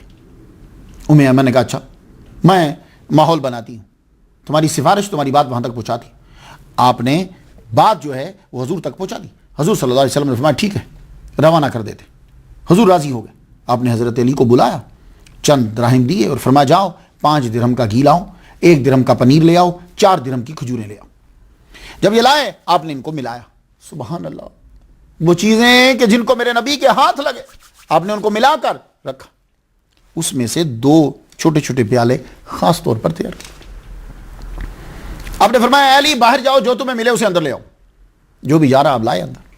سب بیٹھ گئے. حضور بیٹھے. حضور صلی اللہ علیہ وآلہ وسلم نے اپنے ہاتھ مبارک سے وہ برکت والا وہ جو مرکب ہے وہ آپ نے کھلائی. اللہ اکبر. وہ گھی، وہ پنیر، وہ کھجوریں وہ کھلائیں آپ نے. پھر آپ حضور صلی اللہ علیہ وسلم نے ایک پیالہ مولا علی کو دیا، کہا یہ تم کھاؤ. ایک اپنی بیٹی فاطمہ کو دیا، یہ آپ کھاؤ. مولا علی شیر خدا رضی اللہ تعالیٰ عنہ کے ہاتھ میں بی بی فاطمہ الزہرا رضی اللہ تعالیٰ عنہ کا ہاتھ دیا. ہاتھ دیتے ہوئے کہا اے علی پیغمبر کی بیٹی تم کو مبارک ہو. اے فاطمہ تمہارا شوہر بہت اچھا ہے. میاں بیوی کے جو حقوق ہیں آپ نے بیان کیے تھوڑے سے. فرمایا جاؤ. حضرت علی اور فاطمہ اونٹ پر سوار ہوئے. حضرت سلمان فارسی رضی اللہ تعالیٰ عنہ نے اونٹ کی نکیل کو پکڑا تو حضور صلی اللہ علیہ وآلہ وسلم نے ساتھ میں حضرت اسماء بنت امیس کو بھیجا، رافع کو بھیجا، ایمن کو بھیجا. انہیں بھی بھیجا، جاؤ تم بھی جاؤ. اور حضور نے فرمایا میرا انتظار کرنا جب تک میں آ نہ جاؤں. اللہ اکبر. اور میرے نبی نے کچھ ساتھ میں سامان بھی دیا.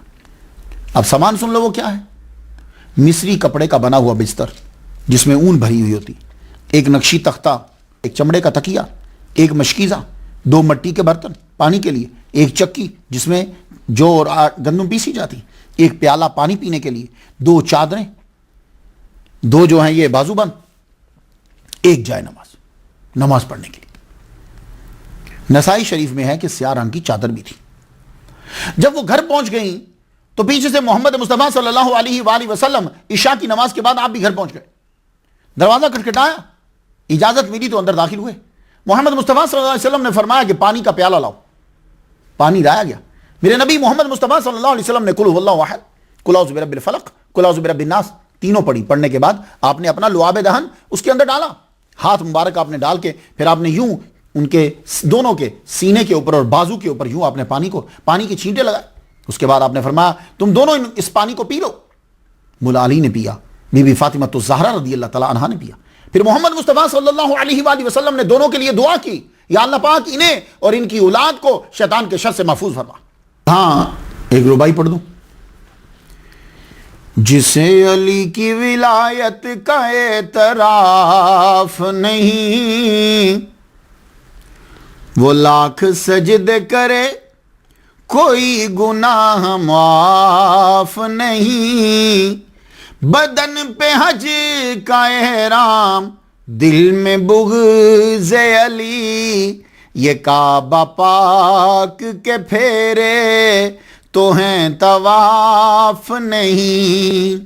جسے علی کی ولایت کا اعتراف نہیں، وہ لاکھ سجد کرے کوئی گناہ معاف نہیں.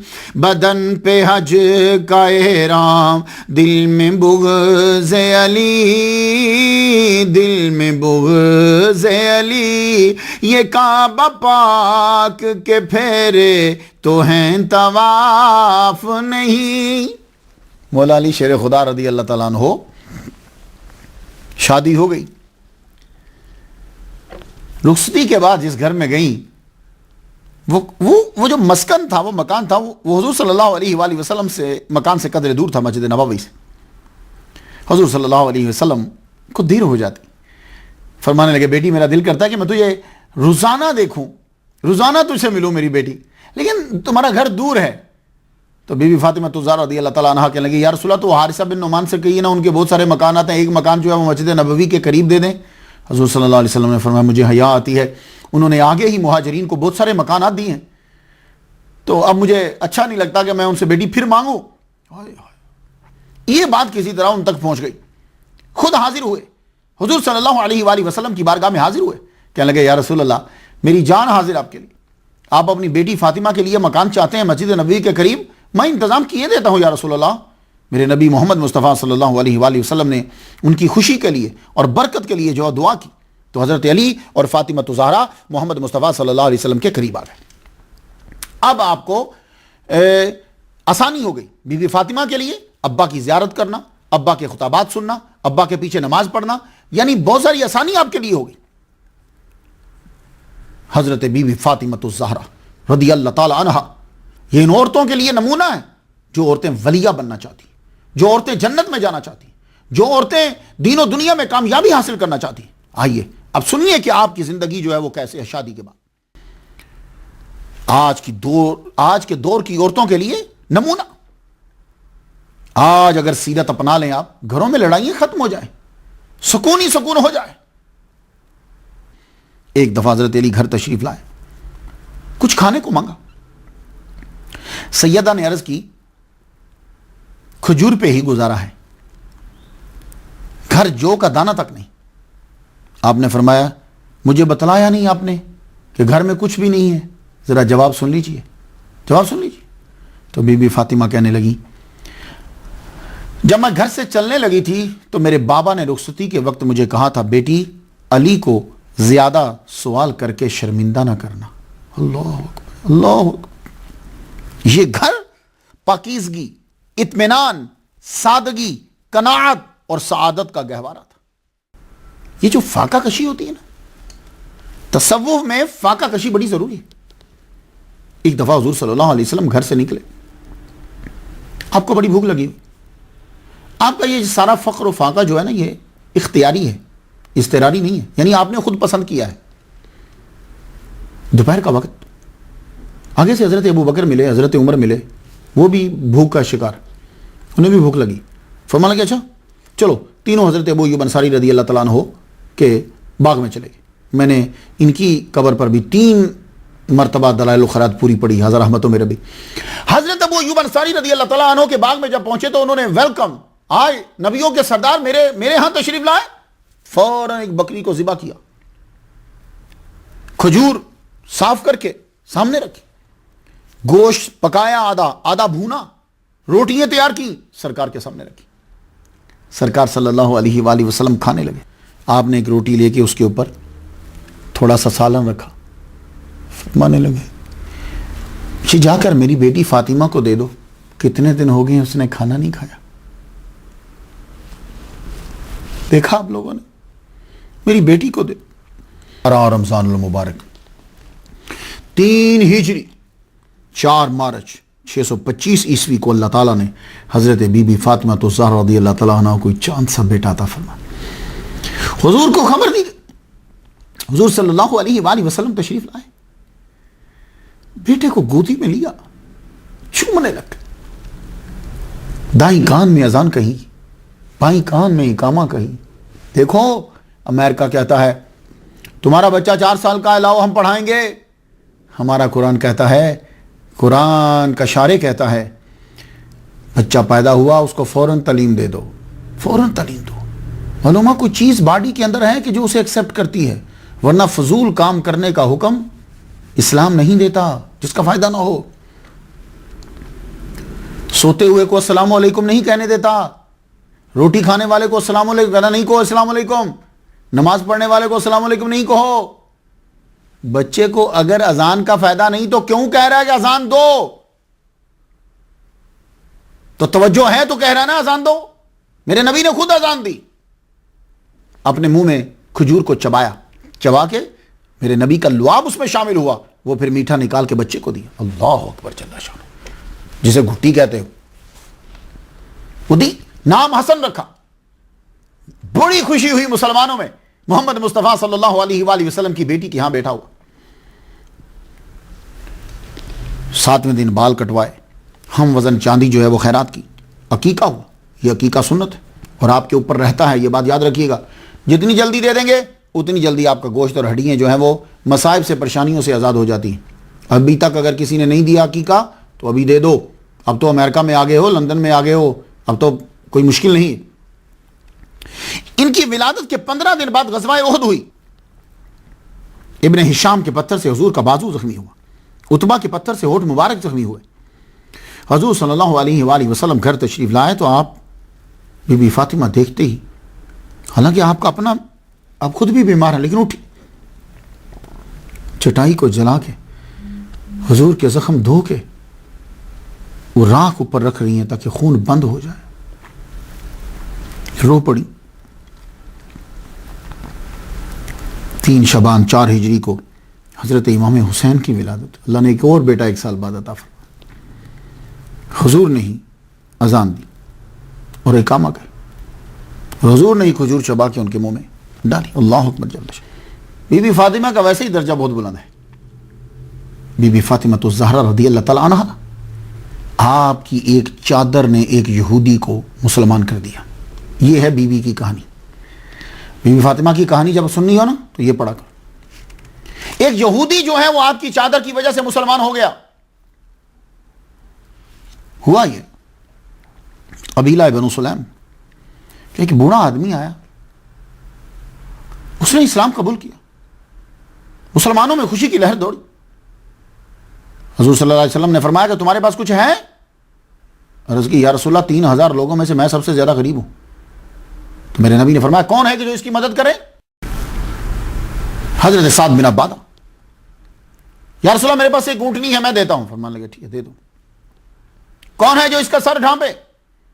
تو مولا علی شیر خدا رضی اللہ تعالیٰ عنہ آپ کے پاس امامہ شریف سر سے اتارا. کہا سر میں اپنا امامہ دیتا ہوں. تو آپ نے فرمایا کہ کون ہے اس کے کھانے کا بندوبست کرے؟ حضرت سلمان فارسی اٹھے. آپ کئی گھروں میں گئے لیکن کھانا نہیں ملا. آخر میں آپ بی بی فاطمہ تو زہرا رضی اللہ تعالیٰ عنہا کے گھر گئے. دروازہ کٹکھٹایا. جی میں سلمان ہوں، ایک بابا نے اسلام قبول کیا ہے، اسے کھانا دینا ہے، گھر میں کچھ ہے؟ بی بی فاطمہ پردے کے پیچھے بھرائی ہوئی آواز میں بولی، کہنے لگی آج 3را دن ہے سلمان، گھر میں کچھ بھی نہیں ہے، بچے بھی بھوکے سو گئے، لیکن رکو تم خالی مت جاؤ، یہ لو یہ میری چادر لے لو، یہ شمون یہودی کو جا کے دے دو اور اسے بتاؤ کہ یہ محمد کی بیٹی فاطمہ کی چادر ہے، یہ چادر تم رکھ لو اور کچھ تھوڑا سا غلہ دے دو کہ ایک آدمی بھوکا روٹی کھا لے. جو ہی پیسے آئیں گے میں اپنی چادر چھڑا لوں گی. سلمان بی بی فاطمہ تو زہرا کی چادر لے کر گئی. ساری کائنات کی دولت بی بی فاطمہ کی چادر پہ قربان کر دی جائے. لے کر جب گئے شمون سے جا کر کہا، یہ لفظ بلفظ وہی بات کہہ دی. شمون نے اس وقت چادر کو ہاتھ بھی ابھی نہیں لگایا. کیا لگا چادر تم رکھو، ہم اس پکیزہ چادر کو ہاتھ لگانے کے قابل نہیں ہے، لیکن میں اعلان کرتا ہوں کہ میں فاطمہ کے بابا پر ایمان لایا. سلمان فارسی پوچھتے ہیں شمون تو کیوں ایمان لایا؟ کہنے لگا ایک بھوکے کے لیے اپنی چادر گیروی رکھ دی. یہی وہ لوگ ہیں جن کا تذکرہ ہماری کتابوں کے اندر. جاؤ یہ چادر لے جاؤ اور یہ غلہ بھی لے جاؤ، میرے لیے دعا کی درخواست کرنا. میں کلمہ پڑھتا ہوں، اشہد ان لا الہ الا اللہ واشہد ان محمد رسول. یہ ہیں بی بی فاطمہ.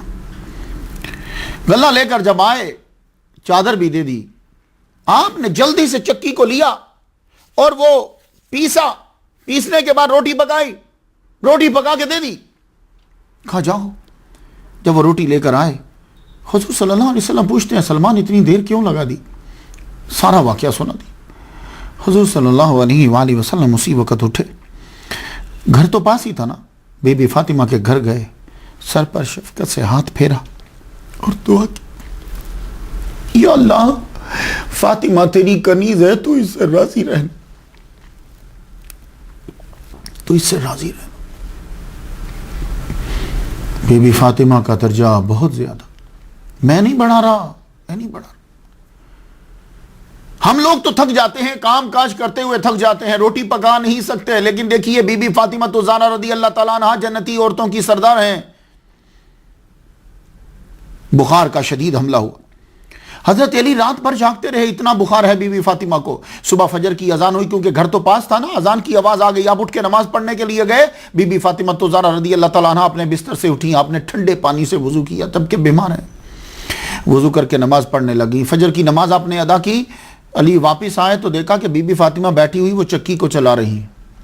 اب آپ کو یاد آیا کہ آپ کی نانی پڑنانی دادی رات فجر کی نماز کے بعد چکی چلاتی تھی، آٹا پیستی تھی، کتنی برکت ہوتی تھی، ان کی صحت بھی ٹھیک ہوتی تھی، بیماریاں بھی کم ہوتی تھی. بی بی فاطمہ فجر کے بعد چکی پیس رہی ہیں تو حضرت علی کا جملہ سنیے. کہنے لگے آپ نے ٹھنڈے پانی سے وضو کیا، رات بھر بخار میں رہیں اور آپ پھر چکی پیسنے لگ گئی ہیں، زیادہ بیمار نہ ہو جائیں. لیکن وہ جملہ جو آپ نے اپنے حامد کو کہا، مولا علی سے یہ کہا، وہ جملہ لکھ لیجئے. یہ جملے ہیں جو لکھنے کے قابل ہیں. کیا کہا آپ نے؟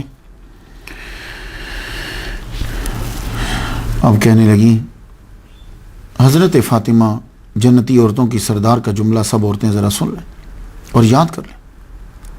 عرض کرتی ہیں میرے سرتاج، وضو کیا، فجر کی نماز ادا کی، یہ اللہ کی اطاعت تھی. اب چکی پیس رہی ہوں، یہ آپ کی خوشنودی کے لیے ہے. ان میں سے کوئی بھی موت کا باعث بن جائے تو اس سے بڑھ کر میری خوش نصیبی کیا ہو. میں عبادت میں جان دے دوں، میرا رب خوش. میں گھر کے کام کرتے کرتے جان دے دوں، میرا خاوند خوش. کسی میں بھی موت آ جائے میری خوش نصیبی. واہ. مشکاہ شریف کی حدیث سنو، میں سنانا چاہتا ہوں. صلو خمسکم، میرا نبی فرماتا ہے صلو خمسکم وصوموا شہرکم وعدوا زکاة اموالکم واطیعوا اذا امرکم تدخلوا جنت ربکم. 5 نمازیں پڑھو، روزے رکھو اور اپنے مال کی زکات دو، اور جو تمہارا حاکم ہے، اب جس مقام پہ تم ہو اس مقام پہ تمہارا کون سا حاکم ہے، حاکم کی بات مانو اور اپنے رب کی جنت میں داخل ہو جاؤ. یہ بی بی فاطمہ نے حدیثیں سنی ہیں، لیکن وہ حدیثیں سنتی نہیں، عمل بھی کرتی. ایک مرتبہ مولا علی شیر خدا رضی اللہ تعالیٰ عنہ گھر آئے، کہیں گئے ہوں گے، آئے تو آپ نے گوشت دیا. تو انہوں نے ہچکچاہٹ کا اظہار کیا، عذر کیا کھانے سے. فرمانے لگی نہیں کھاؤ. وہ کیوں نہیں کھا رہے تھے؟ اس لیے کہ حضور صلی اللہ علیہ وآلہ وسلم نے منع کیا ہوا تھا کہ قربانی کا گوشت جو ہے وہ جمع نہیں کرنا. تو آپ نے 3 دن زائد کے بعد وہ قربانی کا گوشت جب دیکھا تو کہنے لگے نہیں، میں نے کہا نہیں، اجازت حضور نے دے دی ہے. ابن ماجہ شریف صفحہ 235 لائن نمبر 20 قال كنت نهيتكم عن لحوم الاضحى فوق 3 ايام فكلوا وادخروا. میں نے تمہیں منع کیا تھا قربانی کا گوشت جو ہے وہ 3 دن سے زیادہ جمع نہیں کرنا، آپ کھاؤ اور جمع بھی کر سکتے ہو. مسلم شریف میں انما نهيتكم من اجل الدافة التي دفت فكلوا وادخروا وتصدقوا. میں نے جمع کیا، میں نے منع کیا تھا تمہیں، کیوں؟ اس کی ریزن مسلم شریف میں بیان کر دی. من اجل الدافة، یہ دافع سمجھتے نا، یہ قوم جو ادھر ادھر آتی، یعنی غرباء آتے جاتے رہتے ہیں تو ان کے لیے تھا. لیکن اب میں تمہیں اجازت دیتا ہوں کہ تم کھاؤ، جمع کرو اور وتصدقوا، صدقہ بھی کر سکتے ہو. موطا امام مالک میں کلوا وتصدقوا وتزودوا وادخروا. تو آپ کو حدیثیں یاد ہوتی تھی، حضور کا بیان یاد ہوتا تھا. تو پھر حضرت علی رضی اللہ تعالیٰ عنہ نے کھایا. حضور صلی اللہ علیہ وآلہ وسلم جب کبھی بیان فرماتے، بی بی فاطمہ سن لیتی اور بیان کے اندر قیامت کا تذکرہ ہوتا تو آپ رونے لگ جاتی. اس قدر آپ پہ رقت طاری ہوتی کہ آپ غش کھا کے گر پڑتی، بعض اوقات بے ہوش ہو جاتی. قرآن مجید کی تلاوت کرتے کرتے آپ کے جسم پر کپکپی طاری ہو جاتی تھی. آپ خود تو کیا، ایک مرتبہ تو حضرت زینب جو آپ کی بیٹی ہیں وہ قرآن مجید کی تلاوت کر رہی تھی، ان کے سر سے کپڑا ہٹ گیا تو آپ نے کپڑا دیا اور فرمایا بیٹی قرآن مجید کی تلاوت کرتے ہوئے سر ننگا نہیں رکھنا چاہیے. اللہ اکبر جل شانہ. یہ تصوف کا منبع ہے یہ گھرانہ. وہ ولی ہی کیا، وہ ولیہ ہی کیا جس میں انسانی ہمدردی نہ ہو. میرے نبی نے کہا کہ حسبو کا، یہ جو حسبو کا لفظ ہے یہ آپ کو پورا نظر آئے گا وہاں. آپ دیکھ لیجیے، ہمسائے کے حقوق بہت ضروری ہوتے ہیں. یہ اولیاء اور صوفیاء اور اہل بیت سے ہم نے سیکھا ہے. اور یہ اسلام کا اور تصوف کا ترہ امتیاز ہے یہ انسانی ہمدردی اور ہمسایہ کا حقوق. خود کو مشہور کرنے کے لیے انسانی ہمدردی نہیں ہے. انسانی ہمدردی بھی کی کیٹیگریز ہیں. انسانی ہمدردی یہ نہیں ہوتی کہ آپ لوگ اپنے مذہب کے شعار کا ہی بیڑا غرق کر لو، یہ انسانی ہمدردی نہیں ہوتی. اپنے مذہب کو بلند کرنے کے لیے اپنے اعمال آگے بڑھانے ہیں، نہ کہ اپنے مذہب کو چھپانے کے لیے اور خود کو آگے کرنے کے لیے اپنے اعمال آگے بڑھانا، نہ ایسا نہیں کرنا۔ خاتون جنت یہ کتاب کا نام ہے، منشی تاج الدین احمد نے لکھا ہے۔ اس کے اندر ایک واقعہ ذرا سن لیجئے کہ یہودی نے اسلام قبول کر لیا، اور آپ کو معلوم ہے کہ جب کوئی اسلام قبول کرتا ہے تو باقی خاندان والے چھوڑ جاتے ہیں، خاندان والے چھوڑ گئے، وہ بیچارے میاں بیوی اکیلے رہ گئے، اس کی بیوی کا انتقال ہو گیا، اب کوئی اس کے قریب نہیں آ رہا۔ بی بی فاطمہ الزہرا رضی اللہ تعالیٰ عنہ جب رات ہوئی تو آپ نے چادر لی اور فدہ کو ساتھ لیا، ساتھ لے کر آپ گئیں، اس کی بیوی کو غسل دیا، اس کو کفنایا، آپ نے غسل دیا، اس کو کفن دیا، اب کہا جاؤ جا کے دفناؤ۔ سیرت فاطمہ نامی یہ کتاب ہے، اس میں ایک واقعہ یوں ہے کہ آپ چکی پیس رہی ہیں، یہ رات کا ٹائم ہے، ایک دم سے آواز آئی، دردناک آواز۔ آپ نے فدا سے پوچھا کیا ہوا؟ بی بی جی لگتا ہے کہ کوئی عورت رو رہی ہے، قریب سے ہی آواز آئی۔ آپ نے فرمایا چلو پہلے تلاش کر کے آؤ، پتا چلا کہ قریب میں ہی ہے، آپ نے فوراً چادر لی، پردہ کیا اور گئی، پتا چلا کہ وہ بیچاری درد ذی سے کرا رہی ہے، رو رہی ہے، مشکل میں ہے اور کیس بڑا سیریس ہو گیا ہے۔ آپ داخل ہوئی، آپ نے فرمایا چلو تم سب باہر جاؤ، فدا کو ساتھ رکھ۔ آپ نے کچھ پڑھا اللہ تعالیٰ کا کلام، پڑھنے کے بعد فرمایا تم پریشان مت ہو، ہم ہیں نا، اللہ سے دعا کی، سچا بھی بچ گیا، بچہ بھی بچ گیا۔ تو جب آپ گھر واپس آئیں تو حضرت فدا کہتی ہیں اتنی خوش تھیں کہ جیسے سارے جہاں کی نعمتیں مل گئی ہوں، آپ کے قدم مبارک رکھنے کی وجہ سے زچہ اور بچہ دونوں بچ گئے۔ اللہ اکبر جل شانہ۔ بی بی فاطمہ الزہرا رضی اللہ تعالیٰ عنہ، ظاہر ہے جب چیزیں اکٹھی پڑی ہوتی ہیں تو نوک جھونک تو کبھی ہو ہی جاتی ہے نا، برتنوں کی بھی تو آوازیں آ جاتی ہیں نا کبھی، لیکن کچھ باتیں فطرتی ہوتی ہیں، کوئی ختم کرنا چاہے بھی تو نہیں ختم کر سکتا۔ ساس بہو کا مسئلہ ہے، نند اور بھابھی کا مسئلہ ہے، سوتن کا مسئلہ ہے، ان کو خوبصورتی سے حل کیا جا سکتا ہے، ختم کوئی نہیں کر سکتا۔ یہ فطرت کے اندر ہے، کیونکہ اس کے کچھ فوائد بھی ہیں، یہ ختم نہیں ہو سکتا۔ اب بڑے لوگوں، ہم چھوٹے لوگوں کے لیے بڑے لوگوں کی ہر بات جو ہے وہ سبق ہے۔ ایک بار کیا ہوا کہ سیدہ فاطمہ الزہرا رضی اللہ تعالی عنہا حضور صلی اللہ علیہ وآلہ وسلم کے پاس گئیں، مولا علی کی شکایت لے کر گئیں، کوئی مسئلہ ہو گیا ہوگا، کسی مسئلے پہ جھگڑا ہو گیا ہوگا، یہ واقعات آپ کو سیرت کی کتب میں مل جائیں گے۔ مگر حضور صلی اللہ علیہ وآلہ وسلم نے کس خوبصورتی کے ساتھ اپنی بیٹی کو سمجھایا ہے، یہ بھی سب یاد کر لیجئے، جو بیٹیاں والے ہیں وہ یاد کر لیں۔ آپ نے بیٹی کو پیار سے پاس بٹھایا، کیا کہتے ہیں، کوئی میاں بیوی ایسے نہیں ہیں جن میں جھگڑا نہ ہوا ہو، کبھی اختلاف نہ ہوا ہو، اور کون مرد ایسا ہے جو ہر کام بیوی کے مزاج کے مطابق کرتا ہو؟ تو بیٹی یہ سب میں ہوتا ہے۔ ابھی بات کر رہی ہیں کہ مولا علی بھی پیچھے آ گئے، اور مولا علی دروازے سے داخل ہوئے تو حضور نے دیکھ لیا، بی بی فاطمہ کی اس سائڈ پہ کمر تھی۔ حضور صلی اللہ علیہ وسلم نے جب دیکھا تو فرماتے ہیں بیٹی ایسا کون سا شوہر ہے جو اپنی بیوی کے پاس اس طرح خاموشی سے چلا آتا ہے؟ سبحان اللہ۔ ہائے ہائے ہائے۔ بی بی فاطمہ الزہرا رضی اللہ تعالی عنہا آج کے دور میں سب سے بڑی لیڈر آپ ہیں۔ آپ نے ایک ایسے مسئلے کو حل کر دیا جس کی وجہ سے، جس پر عمل نہ کر کے آج ہم ذلیل ہو رہے ہیں۔ ہر عورت کی زندگی دوزخ بنی پڑی ہے۔ جب کبھی غیرت انسانی کا سوال آتا ہے، فاطمہ زہرا کے پردے کا خیال آتا ہے۔ حضرت علی فرماتے ہیں اِنَّهُ كَانَ عِنْدَ رسول اللہ صلی اللہ علیہ وسلم فقال أَيُّ شَيْءٍ خَيْرٌ، کون سی چیز بہتر ہے للمرأة، عورت کے لیے، فسکتوا، خاموش ہو گئے سب۔ فلما رجع قال لفاطمہ، وہ جب واپس پلٹے تو انہوں نے بیوی فاطمہ سے یہ کہا أَيُّ شَيْءٍ خَيْرٌ، کون سی چیز بہتر ہے للنساء، عورتوں کے لیے؟ قالت لا يراهن الرجال، فرمانے لگی کہ اس کے لیے بہتر یہ ہے کہ اس کے اوپر مردوں کی نظریں نہ پڑیں، یہ مردوں کی ہوس والی نظریں اس کے اوپر نہ پڑیں۔ فذکر ذلک المصطفیٰ صلی اللہ علیہ وسلم فقال انما فاطمہ بضعۃ منی، جب یہ جواب جا کے دیا حضور صلی اللہ علیہ وسلم کو کہ عورت کے لیے بہتر یہ ہے کہ لا یراہن الرجال، مردوں کی ہوس والی نظریں اس پہ نہیں پڑیں، وہ پردے میں رہے، آپ نے فرمایا ہاں وہ میری فاطمہ بضعۃ منی، وہ میرے جسم کا ٹکڑا ہے۔ تو سب میری بہنیں سن لیں، میں کوئی ایسی اتھارٹی تو نہیں رکھتا، میں تو نوکر ہوں اہل بیت کے در کا، لیکن ایک بات میں اپنی بہنوں سے کہنا چاہوں، پردہ قید نہیں بلکہ عورت کی حفاظت ہے۔ بہت دنیا میں نے دیکھی ہے، زیادہ کتابیں تو نہیں پڑھی، کچھ تو پڑھی ہیں، 100 لیکچر دے چکا ہوں آپ کو، پتہ نہیں کتنے 20-25 سال سے دے رہا ہوں لیکچر۔ یقین جانیے پردہ قید نہیں ہے، یہ عورت کی حفاظت ہے۔ بس اس لائن کو جتنا پھیلائیے پھیلتی چلی جائے۔ ہر مذہب میں عظیم عورتوں کا شیوا رہا ہے کہ وہ پردہ کرتی تھی۔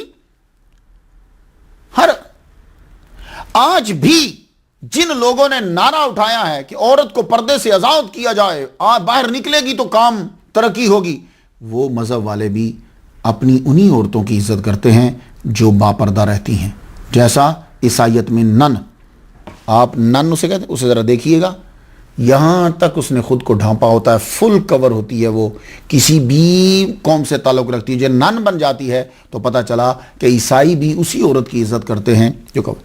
سٹیچو چرچ میں جائیے، حضرت مریم کا سر جو ہے وہ پردہ کور ہے، پورا جسم کورڈ ہے۔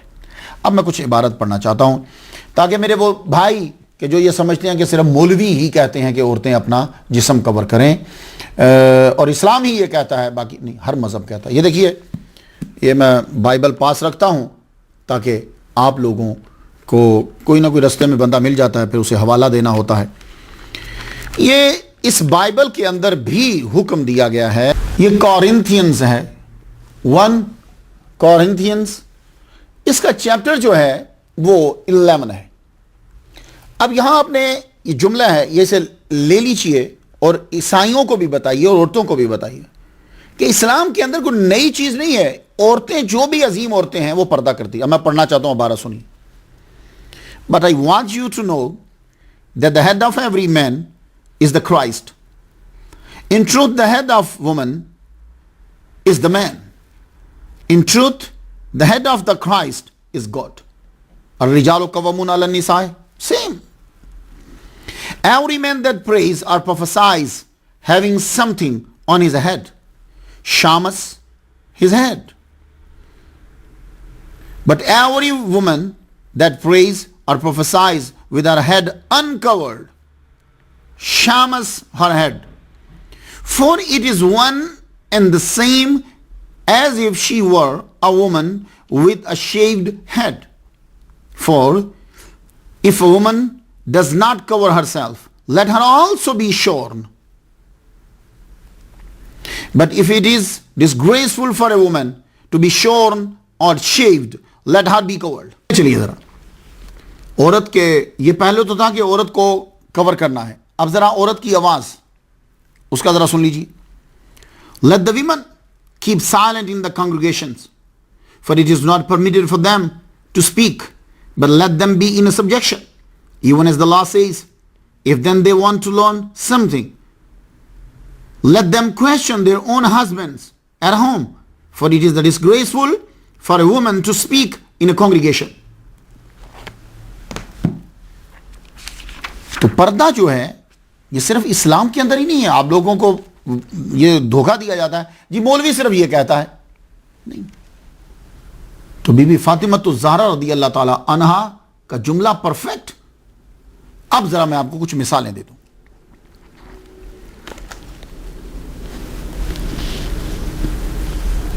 گریٹا گاربو 1980 میں ہالی ووڈ پر اس نے راج کیا، پردہ وردہ چھوڑ دیا، کیونکہ یہی تو کہہ دینا، پردہ چھوڑ دیا۔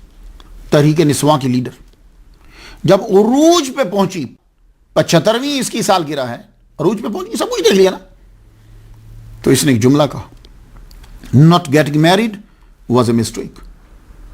شادی نہ کرنا میری بہت بڑی غلطی تھی۔ بے پردہ زندگی کا نتیجہ آوارہ زندگی، اور آوارہ زندگی کا نتیجہ تنہائی۔ فرینک بورمن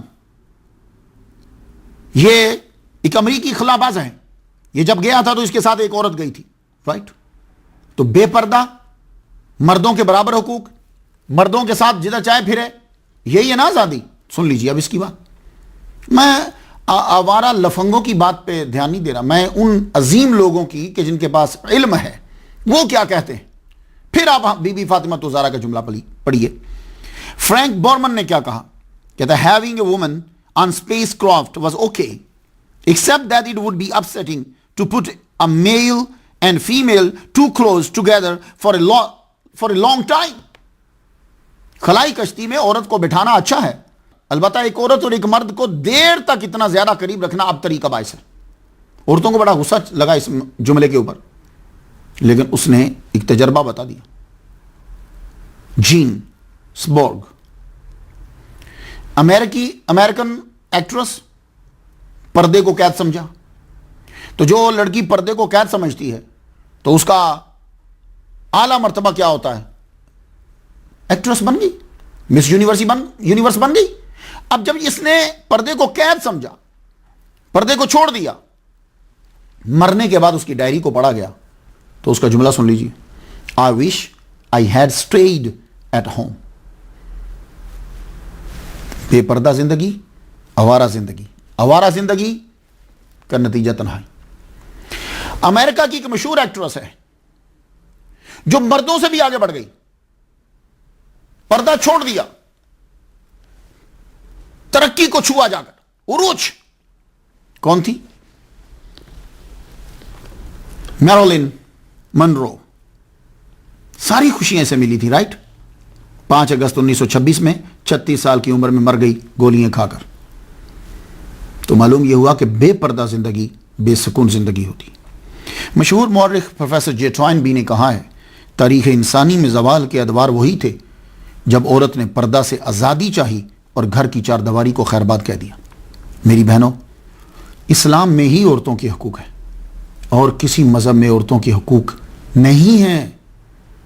میں آج بھی، میری بیٹی ہیں، میری بیوی ہے، لیکن میں آج بھی اپنی ماں کے کھانے کے بارے میں فکر مند رہتا ہوں کہ میری ماں نے، میں اب کی بار جب گیا تھا تو میں اپنی ماں کے سامنے رو رہا تھا، ماں میں امریکہ میں بیٹھ کر جب کھانا کھاتا ہوں مجھے یہ فکر رہتی ہے کہ تو نے بھی وہی کھایا.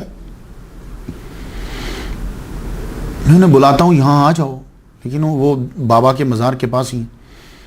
مجھے آج بھی فکر رہتی ہے. میں اپنے لیے چیز نہیں لاتا، میں اپنی بیٹیوں کے لیے لاتا ہوں. تو کس حقوق کون ادا کرتا ہے؟ مسلمان. تو اس لیے میری بہنوں، اسلام کو پڑھو، بی بی فاطمہ کو پڑھو. اللہ نے انبیاء پر سلام بھیجا ہے تو عورتوں پر بھی بھیجا ہے. بی بی خدیجہ پر سلام بھیجا ہے. اللہ نے عیسیٰ علیہ السلام کے لیے، مرد کے لیے کھانے اتارے آسمان سے، تو اللہ تعالیٰ نے بی مریم عورت ہیں ان کے لیے گھر کے اندر کھانے اتارے، بے موسم پھل اتارے. حضور نے مردوں کو جنت کی بشارت دی ہے تو عورتوں کو بھی جنت کی بشارت دی ہے. اگر مرد بادشاہ کو اسلام کے اندر مشورہ دے سکتا ہے تو عورتیں بھی مشورہ دے سکتی ہیں. حضرت عمر کہ جن سے زمین کانپتی ہے، آگ ڈرتی ہے، پانی حکم کے مطابق چلتا ہے، ایک عورت کھڑے ہو کے یہ کہہ رہی ہے کہ تمہیں حق حاصل نہیں ہے کہ تم یہ مشورہ دے سکو. بعد میں حضرت عمر نے اپنے تسامح کو تسلیم کیا، کہا یہ عورت ٹھیک کہہ رہی ہے. لڑکا نعمت ہے تو لڑکی رحمت ہے. لڑکی کو ادب سکھانے اور اس کی اچھی جگہ شادی کر دینے کا ایوارڈ اور ریوارڈ کیا ہے؟ جنت. تو کون حقوق ادا کر رہا ہے؟ منگولوں کے اندر اسلام کس نے پھیلایا تھا؟ عورتوں نے. جی یہ جو آپ کو اکبر بادشاہ کے آباء و اجداد، یہ تتاریوں کے اندر جو اسلام آپ کو نظر آتا ہے، یہ کس نے اسلام ان تک پہنچایا ہے؟ اس کی سب سے بڑی ریزن میری بہنیں ہیں، عورتیں ہیں، مسلمان عورتیں، جن کو وہ اٹھا کر لے آئے تھے. مسلمانوں کو قتل کر کے جن کو انہوں نے اپنی بیوی بنا لیا تھا، وہ چونکہ مسلمان تھی، انہوں نے اسلام اپنے کردار کے ساتھ وہ اسلام ان تک پہنچایا. برکہ خان کی والدہ کون تھی؟ مسلمان. یہی وجہ ہے کہ جب ایک مسلمان تاجر سے اس کی ملاقات ہوئی تو وہ اسلام کو پہلے سے جانتا تھا، اس کے بیہیویئر کی وجہ سے اس نے اسلام قبول کر لیا. پروفیسر آرنولڈ نے کہا کہ غازان خان مسلمان ہوا، ساری فوج مسلمان ہوئی. جنہوں نے 40 سال پہلے مسلمانوں کو کچلا تھا، یہی لوگ جو ہیں وہ اسلام کے پاسبان بن گئے. غازان خان کا بھائی الجائتو کی بیوی بھی مسلمان تھی، وہ بھی مسلمان ہو گیا. ڈاکٹر سٹیون کلارک سسلی کا ماہر نفسیات یہ کہتا ہے جب سے عورتوں نے مردوں کے ساتھ بے پردہ اختلاط کیا ہے، میں نے اس اختلاط سے، اس ملاپ سے طلاقوں کی کثرت، فحاشی دیکھی ہے, گھر اجڑتے دیکھے ہیں, خودکشی دیکھی ہے, بے پردہ ملاپ بڑا خطرناک ہے. آج تو بہت ترقی ہو گئی ہے. 1962 کی بات آپ کو بتاؤں, 1962 میں 1962 کے اندر امریکہ کے اندر 23.5 لاکھ ناجائز بچے پیدا ہوئے. یہ 62 کی بات کر رہا ہوں. اب کیا حال ہو رہا ہوگا؟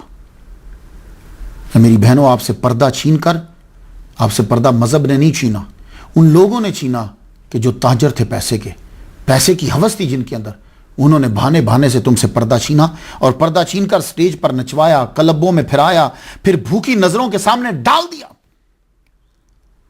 اور اسلام نے پردہ دے کر تمہیں ختیجہ بنایا, تمہیں فاطمہ بنایا, تمہیں مریم بنایا, تمہیں آسیہ بنایا.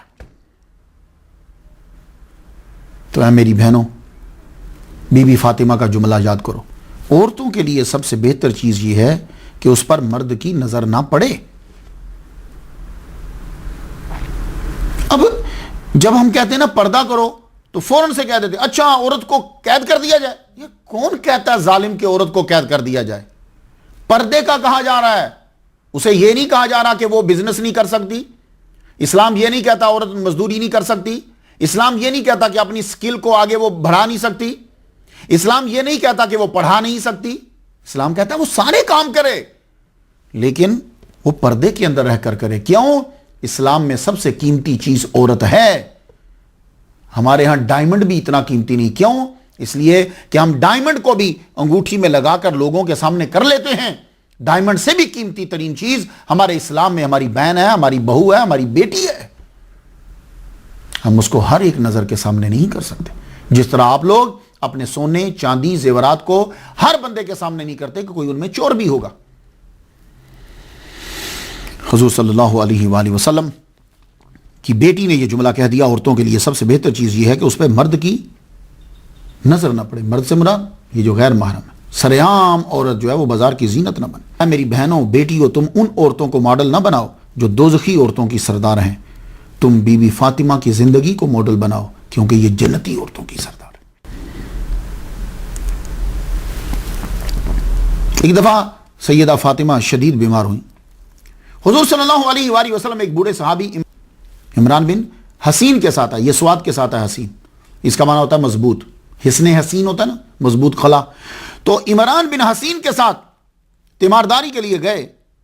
دروازے پہ پہنچ کر اجازت لی تو بی بی فاطمہ نے کہا بابا آپ کی آواز پہچان لی میں نے, آج کے ساتھ ایک بوڑھے صحابی ہیں عمران بن حسین ہیں. تو عرض کی بابا میرے پاس ابا کے علاوہ اور کوئی چادر نہیں ہے. اللہ اکبر جل شانہ, میرے پاس ابا کے علاوہ کوئی چادر نہیں ہے. حضور نے اپنی چادر اندر بھیجی.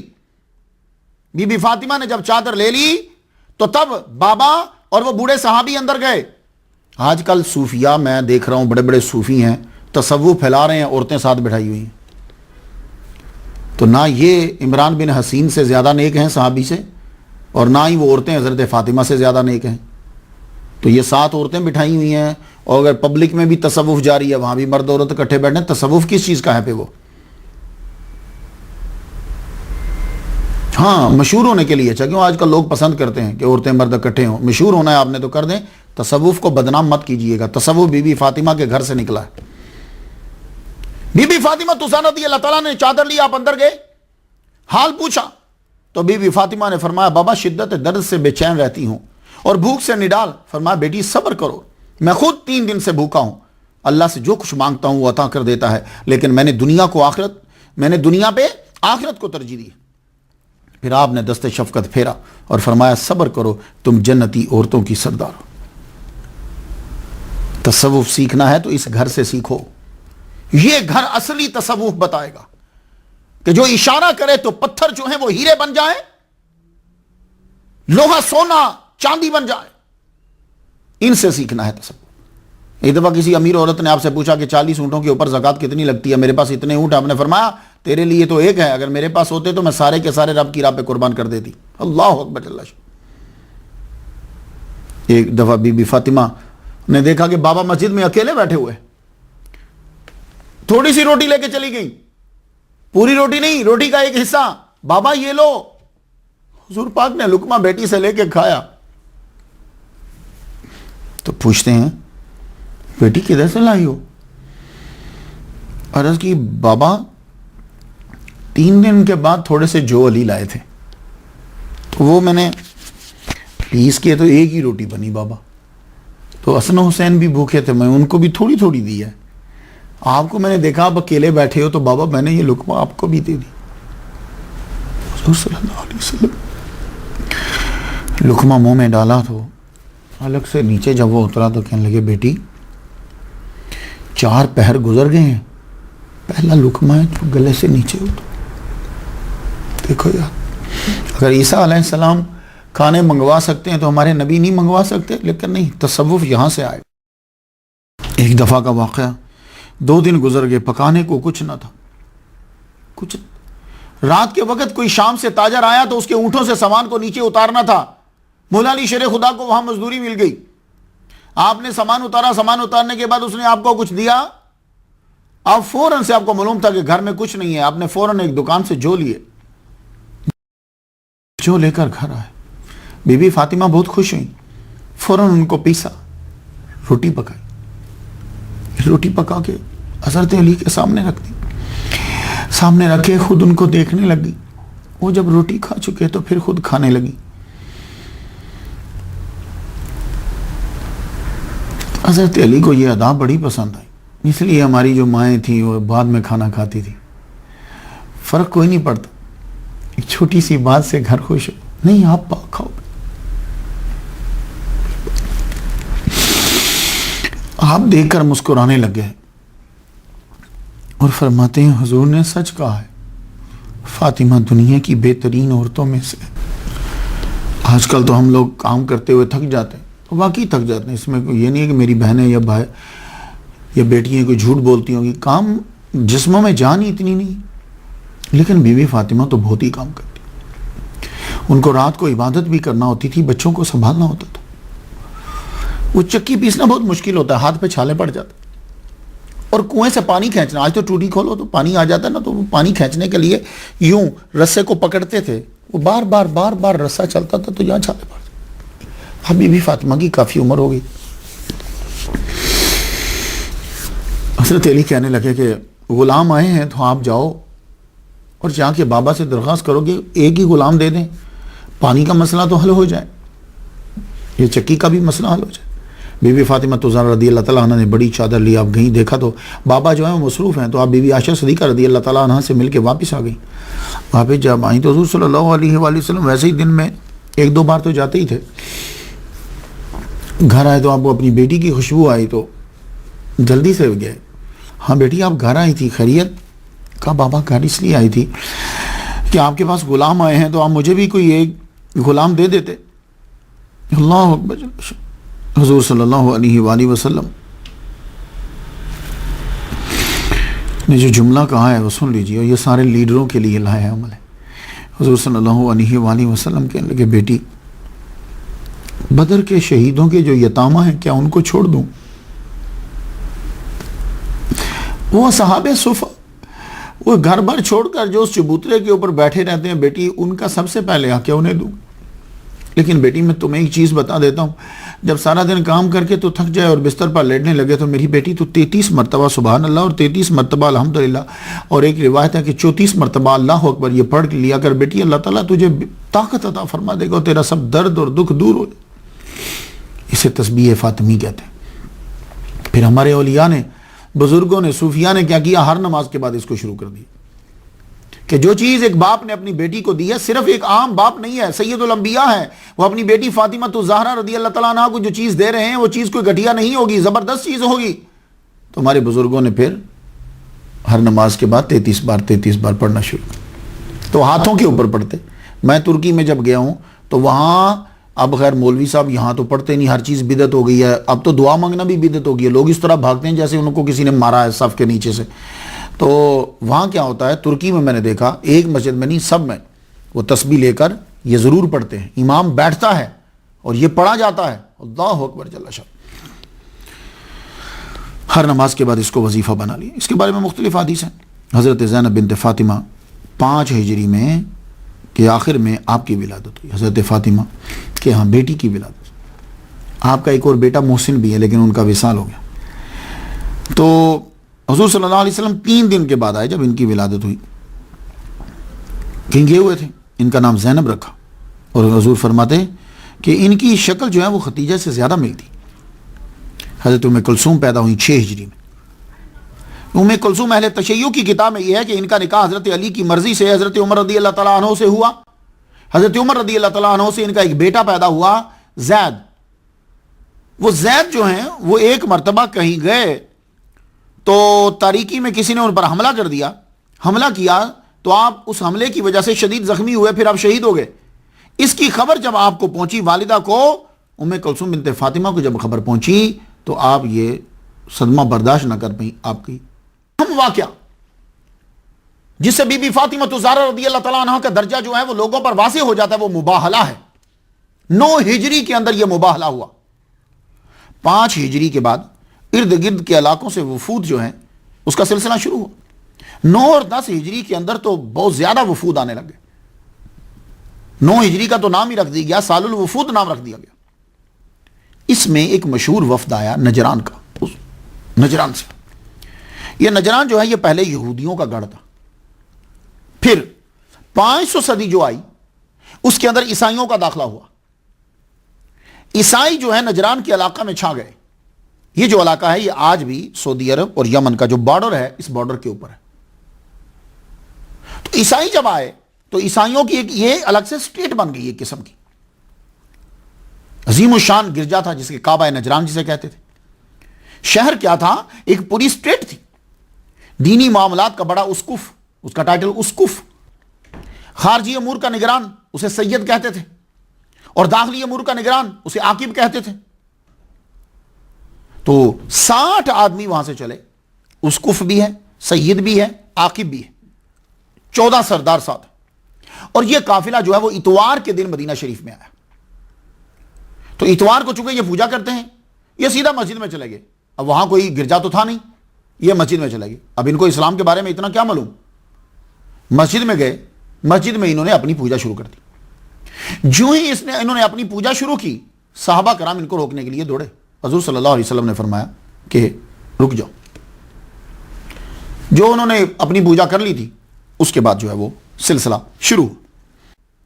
تو کچھ لوگ جو ہیں وہ یہ کہنے لگے کہ عیسائی جو ہے وہ مسجد میں عبادت کر سکتے ہیں۔ انہوں نے اس سے دلیل پکڑی۔ اس سے دلیل پکڑنا انتہائی غلط ہے۔ وہ کیوں؟ اس لیے کہ حضور صلی اللہ علیہ وآلہ وسلم نے ان لوگوں کو دعوت نہیں دی تھی کہ آؤ تم میری تمام مساجد میں تم اپنی پوجا کر سکتے ہو۔ یہ دلیل کسی بھی ضعیف سے ضعیف روایت کے اندر بھی نہیں۔ وہ اتوار کے دن چونکہ آئے تھے، آتے ہی انہوں نے خود سے شروع کر دی۔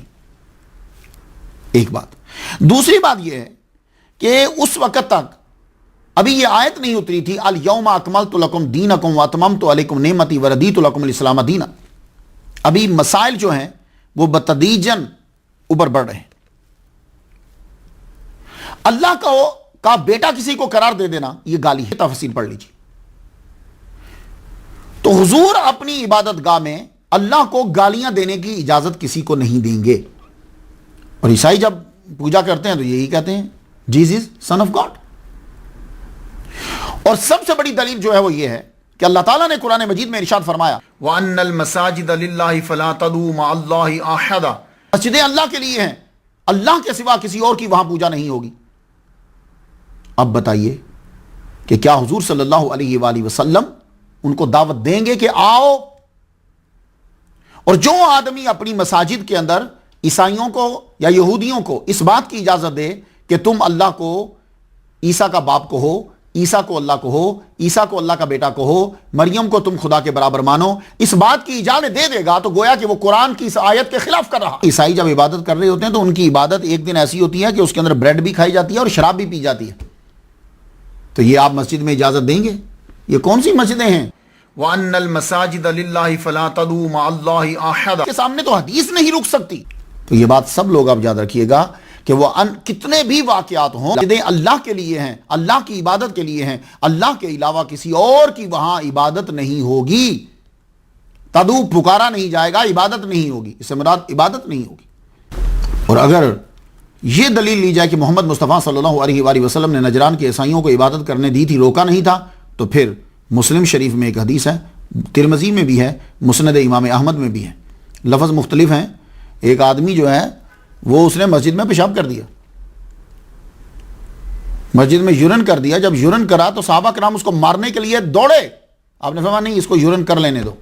اب یہ حدیث کس میں ہے؟ مسلم میں، ترمذی میں، مسند امام احمد میں. تو حضور نے پیشاب کرنے دیا. تو اب جو نجران کی عبادت کے واقعے سے یہ دلیل لیتا ہے کہ حضور نے ان کو عبادت کرنے دی تھی، تو پھر اس کے بارے میں کیا خیال ہے کہ حضور نے تو پیشاب بھی کرنے دیا تھا؟ تو خدا کا خوف کرو. کیوں اسلام کو کہاں لے جا رہے ہو تم لوگ؟ اور اگر وہ مومن تھے اور اگر ان کو عبادت کا حق ہے تو پھر محمد مصطفیٰ صلی اللہ علیہ وآلہ وسلم ان پر لعنت بھیجنے کے لیے تیار کیوں ہو گئے؟ کیا مومن کے اوپر لعنت بھیجنا جائز ہے؟ تو اگر مساجد کے اندر عیسائیوں کو اور یہودیوں کو عبادت کی اجازت دینا ہے تو پھر یہ مکہ مدینہ میں کیوں روکا گیا ہے؟ یہ خلاف اسلام ہے. وہاں نان مسلم لکھا ہوتا ہے نا، سٹاپ، نان مسلم نہیں جا سکتا، وہ کیوں روکا گیا؟ پھر وہ جزیرۃ العرب والا کہاں واقعہ ہے؟ وہ حضرت عمر کی وہ عمل کیا ہے؟ پھر ساری چیزیں ہی بھول بھال گئے. عوام کا تو ویسے ہی علم کوئی نہیں ہے. نجران کے عیسائیوں نے جب دلائل تسلیم نہ کیے تو آیت کا نزول شروع ہو گیا، بلکہ مفسرین نے کہا کہ 80 آیات کا نزول ہوا. ایک آیت نازل ہوئی، فَقُلْ تَعَالُوا نَدْعُ أَبْنَاءَنَا وَأَبْنَاءَكُمْ وَنِسَاءَنَا وَنِسَاءَكُمْ وَأَنفُسَنَا وَأَنفُسَكُمْ ثُمَّ نَبْتَهِلْ فَنَجْعَلْ لَعْنَتَ اللَّهِ عَلَى الْكَاذِبِينَ. جب وہ دلائل نہ مانے، حضور صلی اللہ علیہ وآلہ وسلم نے ان کی تمام عبادت کو غلط قرار دے دیا. فرمایا تم کہتے ہو کہ جیسی جو ہے، عیسیٰ جو ہے وہ سن آف گاڈ، یہ غلط ہے، وہ اللہ کا بیٹا نہیں ہے، نہ ہی وہ اللہ ہے. آپ نے دلائل کے ساتھ جب ان کی عبادت کو، ساری چیزوں کو غلط قرار دیا، ان کی عقیدے کو غلط قرار دیا، جب وہ نہ مانے تو کہا فَنَجْعَلْ لَعْنَتَ اللَّهِ عَلَى الْكَاذِبِينَ. تو اگر ان کی عبادت صحیح ہے، جو وہ عبادت جس طرح کرتے ہیں وہ صحیح ہے، تو فَنَجْعَلْ لَعْنَتَ اللَّهِ عَلَى الْكَاذِبِينَ کیا ہے؟ اس آیت پر عمل کیوں نہیں کیا جا رہا؟ ایک چھوٹے سے تاریخی واقعے پر، جس واقعے کے اندر بھی فرق ہے، واقعے میں بھی فرق ہے کہ کتابوں میں آیت کو چھوڑ دیا، حدیث کو چھوڑ دیا، واقعے کو پکڑ لیا. تو اسلام کی تبلیغ تو نہیں لگ رہی مجھے. تو جب یہ مباہلہ کی آیت اتری تو وہ عیسائی کہنے لگے ہمیں 3 دن کی مہلت دی جائے. آپ نے فرمایا ٹھیک ہے جاؤ، تمہیں 3 دن کی مہلت. اب سب نے بیٹھ کر مشورہ کیا. عاقب بولا، کہنے لگا سنو، یہ بات تو طے شدہ ہے کہ محمد اللہ کے نبی ہیں، یہ آخری نبی ہیں، کیونکہ جو صفات ان کے اندر پائی جاتی ہیں وہ ہم نے کتابوں میں پڑھی ہیں. اب یہ بات تم یاد رکھ لو کہ جو نبیوں سے مباہلہ کرتا ہے وہ زندہ نہیں رہتا، تباہ ہو جاؤ گے. اگر اپنا دین بچانا چاہتے ہو تو واپس چلے جاؤ. وقت مقررہ اور جائے مقررہ پر 3 دن کے بعد محمد مصطفیٰ صلی اللہ علیہ وآلہ وسلم اس شام سے آ رہے ہیں. اصل میں یہ بتانا تھا آپ کو، وہ کس شام سے آ رہے ہیں آپ؟ کہ آپ کی گودی میں امام حسین ہے، آپ نے ہاتھ امام حسن کا پکڑا ہوا ہے، پیچھے آپ کے بی بی فاطمہ الزہرا رضی اللہ تعالیٰ عنہ ہے، اور ان کے نشانوں کو، قدم کے نشانوں کو مٹاتے ہوئے مولا علی شیر خدا تشریف لا رہے ہیں. تو آپ نے فرمایا سنو، جب میں دعا مانگوں گا تم نے آمین کہنا ہے. دور سے جب عاقب نے، سید نے، اسقف نے، جب اس نے چہرے دیکھے امام حسن و حسین، بی بی فاطمہ، مولا علی یہ تشریف لا رہے ہیں، تو کہنے لگا بس رک جاؤ، جو چہرے آ رہے ہیں اور میں جو دیکھ رہا ہوں، اگر ان لوگوں نے آمین کہہ دیا تو یہ پہاڑ ہٹانے پر بھی آمین کہہ دے تو رب تعالیٰ ان کی دعا سے پہاڑ کو ہٹا دے گا. اور اگر مباہلہ ہوا تو سن لو، کوئی عیسائی روئے زمین پر نہ رہے گا. تو یہ مباہلہ کس بات پہ تھا؟ تو جائیے اس کی ڈیٹیل بھی تو پڑھیے. وہ مباہلہ اسی بات پہ تھا، عیسیٰ اللہ کے بیٹا نہیں ہے، تو اس بات کی اجازت نہیں دیں گے. تو عیسائیوں نے مباہلہ نہیں کیا. آپ نے فرمایا ٹھیک ہے پھر اسلام قبول کر لو. کہنے لگے اسلام بھی قبول نہیں کرنا. تو کہا پھر ٹھیک ہے جزیہ دو. کہنے لگے ٹھیک ہے 33 زرہ، 33 اونٹ، 34 گھوڑے سالانہ دیا کریں گے. جب معاہدہ طے پا گیا، جس کو معاہدہ کہتے ہیں، معاہدہ طے پا گیا، تو حضور صلی اللہ علیہ وسلم نے ابو عبیدہ بن الجراح رضی اللہ تعالیٰ عنہ کو خراج کی وصولی کے لیے ان کے پاس بھیجا. اردو میں ہم اس کو خراج کہتے ہیں، ویسے عربی میں خراج بولا جاتا. حضور صلی اللہ علیہ وسلم فرمایا اگر یہ مباہلہ قبول کر لیتے تو بندر سور بن جاتے اور سال کے اندر اندر روئے زمین کے عیسائی جو ہیں وہ ہلاک ہو جاتے. یہ تفسیر خزائن العرفان کے اندر ہے. تفسیر کبیر میں ہے کہ حضور صلی اللہ علیہ وسلم نے اس کے بعد اپنے کمبل میں حسن و حسین اور فاطمہ علی کو داخل فرما دعا کی، یا اللہ یہ میری اہل بیت ہیں، انہیں خوب پاک فرما. مشکا شریف کتاب الفتن میں ہے، عن سعد بن ابی وقاص قال لما نزلت هذه الآية فقل تعالوا ندعو أبناءنا وأبناءكم دعا رسول الله صلى الله عليه وسلم عليا وفاطمة وحسنا وحسينا فقال اللهم هؤلاء أهل بيتي. اس وقت بی بی فاطمہ کی بیٹی زینب جو ہے ان کی 4 سال عمر تھی، ام کلثوم جو ان کی بیٹی ہیں ان کی 3 سال عمر تھی، ان کو ساتھ آپ نے نہیں لیا۔ بی بی فاطمہ کے بہنیں جو تھی رقیہ وہ 2 ہجری میں انتقال کر گئی تھی، زینب 8 ہجری میں انتقال کر گئی، ام کلثوم 7 ہجری میں انتقال کر گئی، تو مباہلہ 9 ہجری میں ہوا۔ اس لیے یہ کہنا کسی بندے کا وہ جی بہنیں کہاں تھیں، تو نا جس کا جو دل چاہتا وہ شروع ہو جاتا ہے۔ 21 احادیث مبارکہ میں نے ابھی تک آپ کے سامنے پڑھ چکا ہوں، شاید آپ نے گنی نہ ہو۔ بی بی فاطمہ زہرا کی شان میں فتح مکہ ہوا، بی بی فاطمہ زہرا رضی اللہ تعالیٰ عنہ ساتھ تھی۔ مسند امام احمد صفحہ 320 میں ہے، سیدہ فاطمہ کی نند ام ہانی بنت ابی طالب کہتی ہیں آپ فتح مکہ میں شریک تھی۔ حضور صلی اللہ علیہ وسلم حضرت علی کو نجران اونٹ لینے کے لیے بھیج دیا آپ نے۔ جب وہ واپس آئے تو بی بی فاطمہ جو ہیں حج تمتع آپ نے کیا۔ وہ کیا ہوتا ہے کہ یعنی ایک احرام باندھ کر عمرہ کر کے پھر احرام سے باہر آ گئی، پھر اس کے بعد حج کے لیے جب حج ہوگا تو حضرت علی جو ہیں وہ اونٹ لے کر احرام باندھے مکہ جو ہے وہ پہنچ گئے۔ حضور صلی اللہ علیہ وآلہ وسلم آپ نے جو حج فرمایا پیام مکمل ہو گیا، اللہ اکبر جل شان۔ اب آپ کی طبیعت کچھ ناساز رہنے لگی اور وہ آگے طبیعت میں کمزوری جو ہے وہ نقاہت بڑھتی چلی گئی۔ ایک مرتبہ آپ نے کہا فاطمہ سے جاؤ اپنے بچے لے کر آؤ۔ آپ حسن حسین بی بی زینب ان سب کو لے کر آئے۔ حضور صلی اللہ علیہ وآلہ وسلم نے اپنے سینے سے لگایا، انہیں چوما، باری باری پیار کرتے۔ سفر کا مہینہ آیا، حضور صلی اللہ علیہ وآلہ وسلم شدید بیمار ہو گئے۔ حضرت فاطمہ زہرا پاس ہی رہنے لگ گئیں بابا کے۔ بابا کی حالت دیکھتی تو روتی۔ رخصت ہونے سے کچھ دن پہلے کی بات ہے، کچھ ازواج بھی آپ کے پاس بیٹھی ہوئی ہیں، بی بی فاطمہ پھر آئیں، حضور صلی اللہ علیہ وسلم کی بابا کی حالت کے دیکھ کے رونے لگے۔ حضور نے پاس بیٹھایا، اشارے سے کہا کان پاس کرو، کان قریب کیا، آپ نے کوئی کان میں بات کہی، آپ بہت زیادہ رونے لگے، پھر فرمایا تم میرے پاس آؤ، پھر کان میں بات کہی، پھر آپ ذرا مسکرائیں۔ بات سن کر آپ چل پڑیں۔ حضرت عائشہ صدیقہ رضی اللہ تعالیٰ عنہ نے آپ سے پوچھا کیا کہا؟ آپ کہنے لگیں اگر آپ کو سنانے والی بات ہوتی تو حضور اونچا ہی کہہ دیتے، انہوں نے چھپائی ہے، میں بھی ذرا چھپا لیتی ہوں۔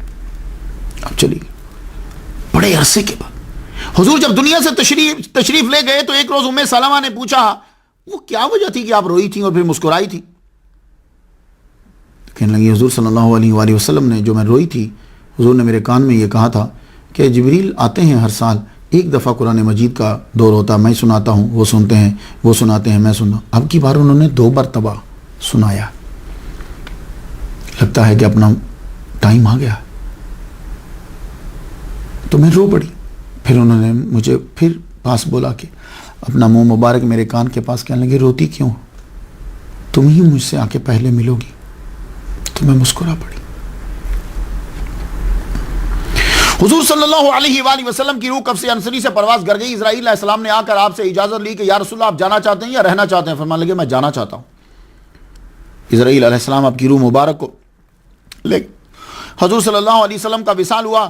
آپ کے لیے یہ ناقابل برداشت صدمہ تھا۔ بی بی فاطمہ کے لیے آپ بے اختیار رو پڑی، یا ابا ہو اجاب ربا ہو، پیارے ابا آپ نے اللہ کی دعوت کو قبول کر لیا اور دعا مانگی یا اللہ روح فاطمہ کو روح محمد سے ملا دے۔ اللہ اکبر۔ ابن جوزی لکھتے ہیں کہ جب قبر انور بن گئی تو بی بی فاطمہ زہرا رضی اللہ تعالیٰ عنہا وہاں سے مٹی اٹھاتی اور اسے چومتی، اللہ اکبر، اور فرمایا کرتی تھی بابا کے جانے سے جو دکھ مجھے ہوا ہے، یہ دکھ اگر دن پر پڑ جاتے تو دن اپنی روشنی کھو جاتا، رات ہی رات ہو جاتی۔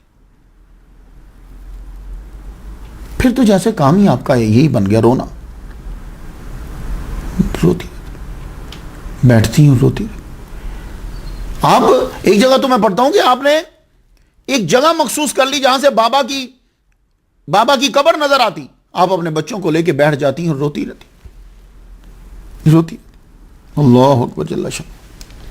حضور صلی اللہ علیہ وآلہ وسلم کے وصال مبارک کے بعد 6 مہینے گزرے، آپ 6 مہینے آپ نے بس روتے ہی گزارے، روتے ہی گزارے۔ کہتے ہیں کہ تاریخ کے اندر اگر دیکھا جائے تو آدم علیہ السلام کا ذکر آتا ہے کہ جنت سے آنے کے بعد آپ بہت روئے، حضرت یعقوب علیہ السلام کا آتا ہے کہ فراق یوسف میں بہت روئے، حضرت فاطمہ کا آتا ہے کہ حضور کے غم میں بہت روئے، اور زین العابدین کا آتا ہے کہ کربلا کے بعد بہت روئے۔ ان 6 ماہ میں حضرت بی بی فاطمہ الزہرا رضی اللہ تعالیٰ عنہ ایک بار مسکرائی. شعبان کا مہینہ ہے، 11 ہجری ہے. آپ نے ایک روز حضرت اسماء سے کہا مجھے یوں جنازہ لے جانا اچھا نہیں لگتا، یہ جنازے میں کفن نظر آتا ہے. کہنے لگی اچھا میں آپ کو دکھاتی ہوں. ایک میں جب ایتھیوپیا میں، جس کو حبشہ کہتے ہیں، میں حبشہ میں جب گئی تھی تو میں نے وہاں جنازہ دیکھا تھا. وہ کیسے کہ یوں شاخیں، یہ جنازہ نا چارپائی کے اوپر رکھا، اس کے اوپر یوں ٹہنیاں رکھتے کھجوروں کی، لمبی ہوتی نا، وہ یوں رکھتے، کوہان بن گئی، اوپر کپڑا ڈال دیتے تو چھپ جاتا. تو آپ اسے دیکھ کے مسکرا پڑی. کہنے لگی یہ ہے کہ اس کے اندر کفن بھی نظر نہیں آتا. تو ہم تو ہیں بال ڈیزائن بنا کر دکھاتے ہیں نا، تو آپ اپنے کفن مرنے کے بعد کیا ہوتا ہے، کفن بھی چھپا رہی. 6 ماہ میں ایک بار مسکرائی، اور مسکرائی بھی اس بات پہ کہ پردہ، اللہ اکبر جل شانہ، پردہ. تو کہنے لگی اسماء مجھے اسی طرح ہی تم میرے جنازے کو تم تیار کرنا اور تم نے مجھے غسل دینا ہے، یہ یاد رکھنا، اور علی کے علاوہ کسی اور سے مدد نہ لینا، اور رات کی تاریکی میں میرے جنازے کو دفن لو. پہلے تو کفن کو چھپایا، پھر اوپر سے تاریکی، رات کی تاریکی اور چھپایا. اللہ اکبر جل شانہ. اسود الغابہ کے اندر یہ ہے کہ آپ نے فرمایا میرے خاوند کے علاوہ غسل میں کسی سے مدد نہ لینا، اور تدفین کے وقت زیادہ ہجوم نہ ہو. جس دن وصال کا دن ہے، آپ اٹھیں، نماز ادا کی، امام حسن و حسین کو اٹھایا، ان کو غسل دیا، نہلایا، کپڑے پہنائے، چکی لے کے بیٹھ گئی، چکی میں آٹا پیسنے لگی. حضرت علی گھر آئے تو کہہ رہے ہیں آپ کی طبیعت خراب ہے، آئیے بچوں کو نہلا کے اپنے پاس بٹھایا ہوا ہے اور چکی پیس رہی.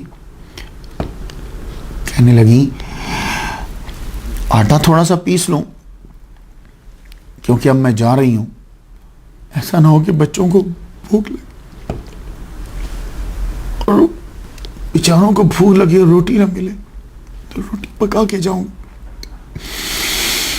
حضرت علی بھی رو پڑے. کہنے لگی آپ کیسی بات کر رہی ہو؟ کہا رات کو حضور صلی اللہ علیہ وسلم کا دیدار ہوا، میں نے ان کا چہرہ دیکھا تو میں نے ان سے کہا کہ اب فراق برداشت نہیں ہوتا، مجھے اپنے پاس بلا لو. تو حضور نے فرمایا کہ تم کل میرے پاس آ جاؤ گی. تو آج میرا ٹائم آ گیا ہے، آج آخری دن ہے. اسماء سے کہا تم یہ بچوں کو نانا کے روزہ پہ لے جاؤ. یہ اپنے نانا کے روزہ پہ جاتے ہیں. تو حضرت علی کو پاس بٹھا لیا، پاس بٹھا کے کہنے لگی مجھ سے کوئی خطا ہوئی ہو تو مجھے معاف کر دے. حضرت علی روتے ہوئے کہنے لگے آپ سے کوئی خطا نہیں ہوئی. کہنے لگی شوہر راضی ہو تو بیوی جنتی ہوتی ہے، اور سنو مجھے رات کے وقت دفن کرنا. پھر آپ نے خود غسل لیا. پہلے اچھی طرح غسل کرنے کے بعد آپ نے ایک جگہ مخصوص کر رکھی تھی گھر کے اندر، وہاں آپ عبادت میں مصروف ہو گئی. عبادت میں جب مصروف ہو گئی، جو ہی دن مکمل ہوا آپ کی روح کف انصری سے پرواز کر گئی. آپ اپنی جائے نماز کے اوپر ہی تھی. سجدے میں حضور کی امت کے لیے دعا کرتی ہوئی گئیں. یا اللہ تعالیٰ میری نبی میرے ابا کی امت کو معاف کر. مغرب کے بعد روح کف انصری سے پرواز کر گئی. 11 ہجری 30 رمضان کو آپ کی وفات ہوئی. اہل تشیع کی روایات کچھ مختلف ہیں، لیکن مجھے کنز العمال جلد 6 صفحہ 318، ریاض النادرہ جلد 1 صفحہ 156، طبقات ابن سعد جلد 2 صفحہ 19، امام جعفر صادق اپنے والد امام محمد الباقر سے روایت کرتے ہیں کہ آپ کے جنازہ میں حضرت ابوبکر صدیق اور حضرت عمر شامل ہوئے. حضرت ابوبکر نے حضرت علی سے جنازہ پڑھانے کو کہا تو حضرت علی نے فرمایا آپ خلیفۃ الرسول ہیں، ہم آپ کے ہوتے ہوئے پیش قدمی نہیں کر سکتے. تو زین العابدین کا قول ہے ریاض النادرہ میں حضرت ابوبکر صدیق رضی اللہ تعالیٰ عنہ نے نماز جنازہ پڑھائی. اور ابراہیم نخعی رحمۃ اللہ علیہ فرماتے ہیں کہ 4 تکبیریں کہیں اور آپ کو رات کی تاریکی میں جنت البقیع میں دفنا دیا. آپ کی وفات کے عرصہ دراز بعد حضرت علی نے فرمایا فاطمہ جنت کا ایک خوشبودار پھول تھی، ان کی وفات کے بعد بھی خوشبو میرے دماغ کو معطر کرتی ہے. انہوں نے اپنی زندگی میں کسی قسم کی شکایت کا موقع نہیں دیا۔ تو امام شافعی کیا فرماتے ہیں؟ آل النبی ذریتی وہم الیہ وسیلتی ارجو بہم عطا غدن بید الیمین صحیفتی، نبی پاک کی آل میری نجات کا ذریعہ ہے اور انہی کو حق تعالیٰ کے ذریعے وسیلہ مانتا ہوں، میں امید کرتا ہوں کل قیامت کے دن انہی کے وسیلے سے میرا نامہ اعمال داہنی ہاتھ میں دیا جائے گا۔ آپ فرماتے ہیں اضافی مجلس نذکر علیاً وصبتیہ وفاطمۃ الزکیہ یقال تجاوزوا یا قوم ھذا فھذا من حدیث الرافضیہ، جب ہم کسی مجلس میں حضرت علی، حسنین، فاطمہ زکیہ کا ذکر کرتے ہیں تو کہا جاتا ہے لوگوں اس کو چھوڑ دو، یہ روافض والی باتیں ہیں۔ برات الی المہیمن من اناس یرون الرفض حب الفاطمیہ، میں اللہ کے سامنے ایسے لوگوں سے برات ظاہر کرتا ہوں جو اولاد فاطمہ سے محبت کو رفض قرار دیتے۔ علامہ اقبال نے تو کمال کر دی۔ علامہ اقبال کہنے لگے کہ بی بی فاطمہ تو زہرا کے آنسو جو ہیں وہ شبنم کے قطروں کی طرح جبریل علیہ السلام عرش بری پہ جا کر رکھ دیتے ہیں۔ رشتہ عین حق زنجیر پاست، پاس فرمان جناب مصطفیٰ است، مجھے تو حق کی زنجیر نے جو ہے، شریعت کی زنجیر نے مجھے باندھ لیا ہے اور حضور کے فرمان نے مجھے باندھا ہوا ہے، ورنہ کیا میں بی بی فاطمہ زہرا رضی اللہ تعالیٰ عنہ کی قبر کا طواف کرتا اور ان کی خاک کے اوپر میں سجدے کرتا۔ تو شیخ سعدی نے کیا کہا ہے؟ الہی بحق بنی فاطمہ کہ بر کول ایما کنی خاتمہ، اگر دعوتم رد کنی ور قبول منو دست و دامان آل رسول۔ اللہ اکبر جل شانہ۔ حاضر رحمتوں میں ربی، آج ہمارے 100 لیکچر جو ہیں وہ مکمل ہوئے۔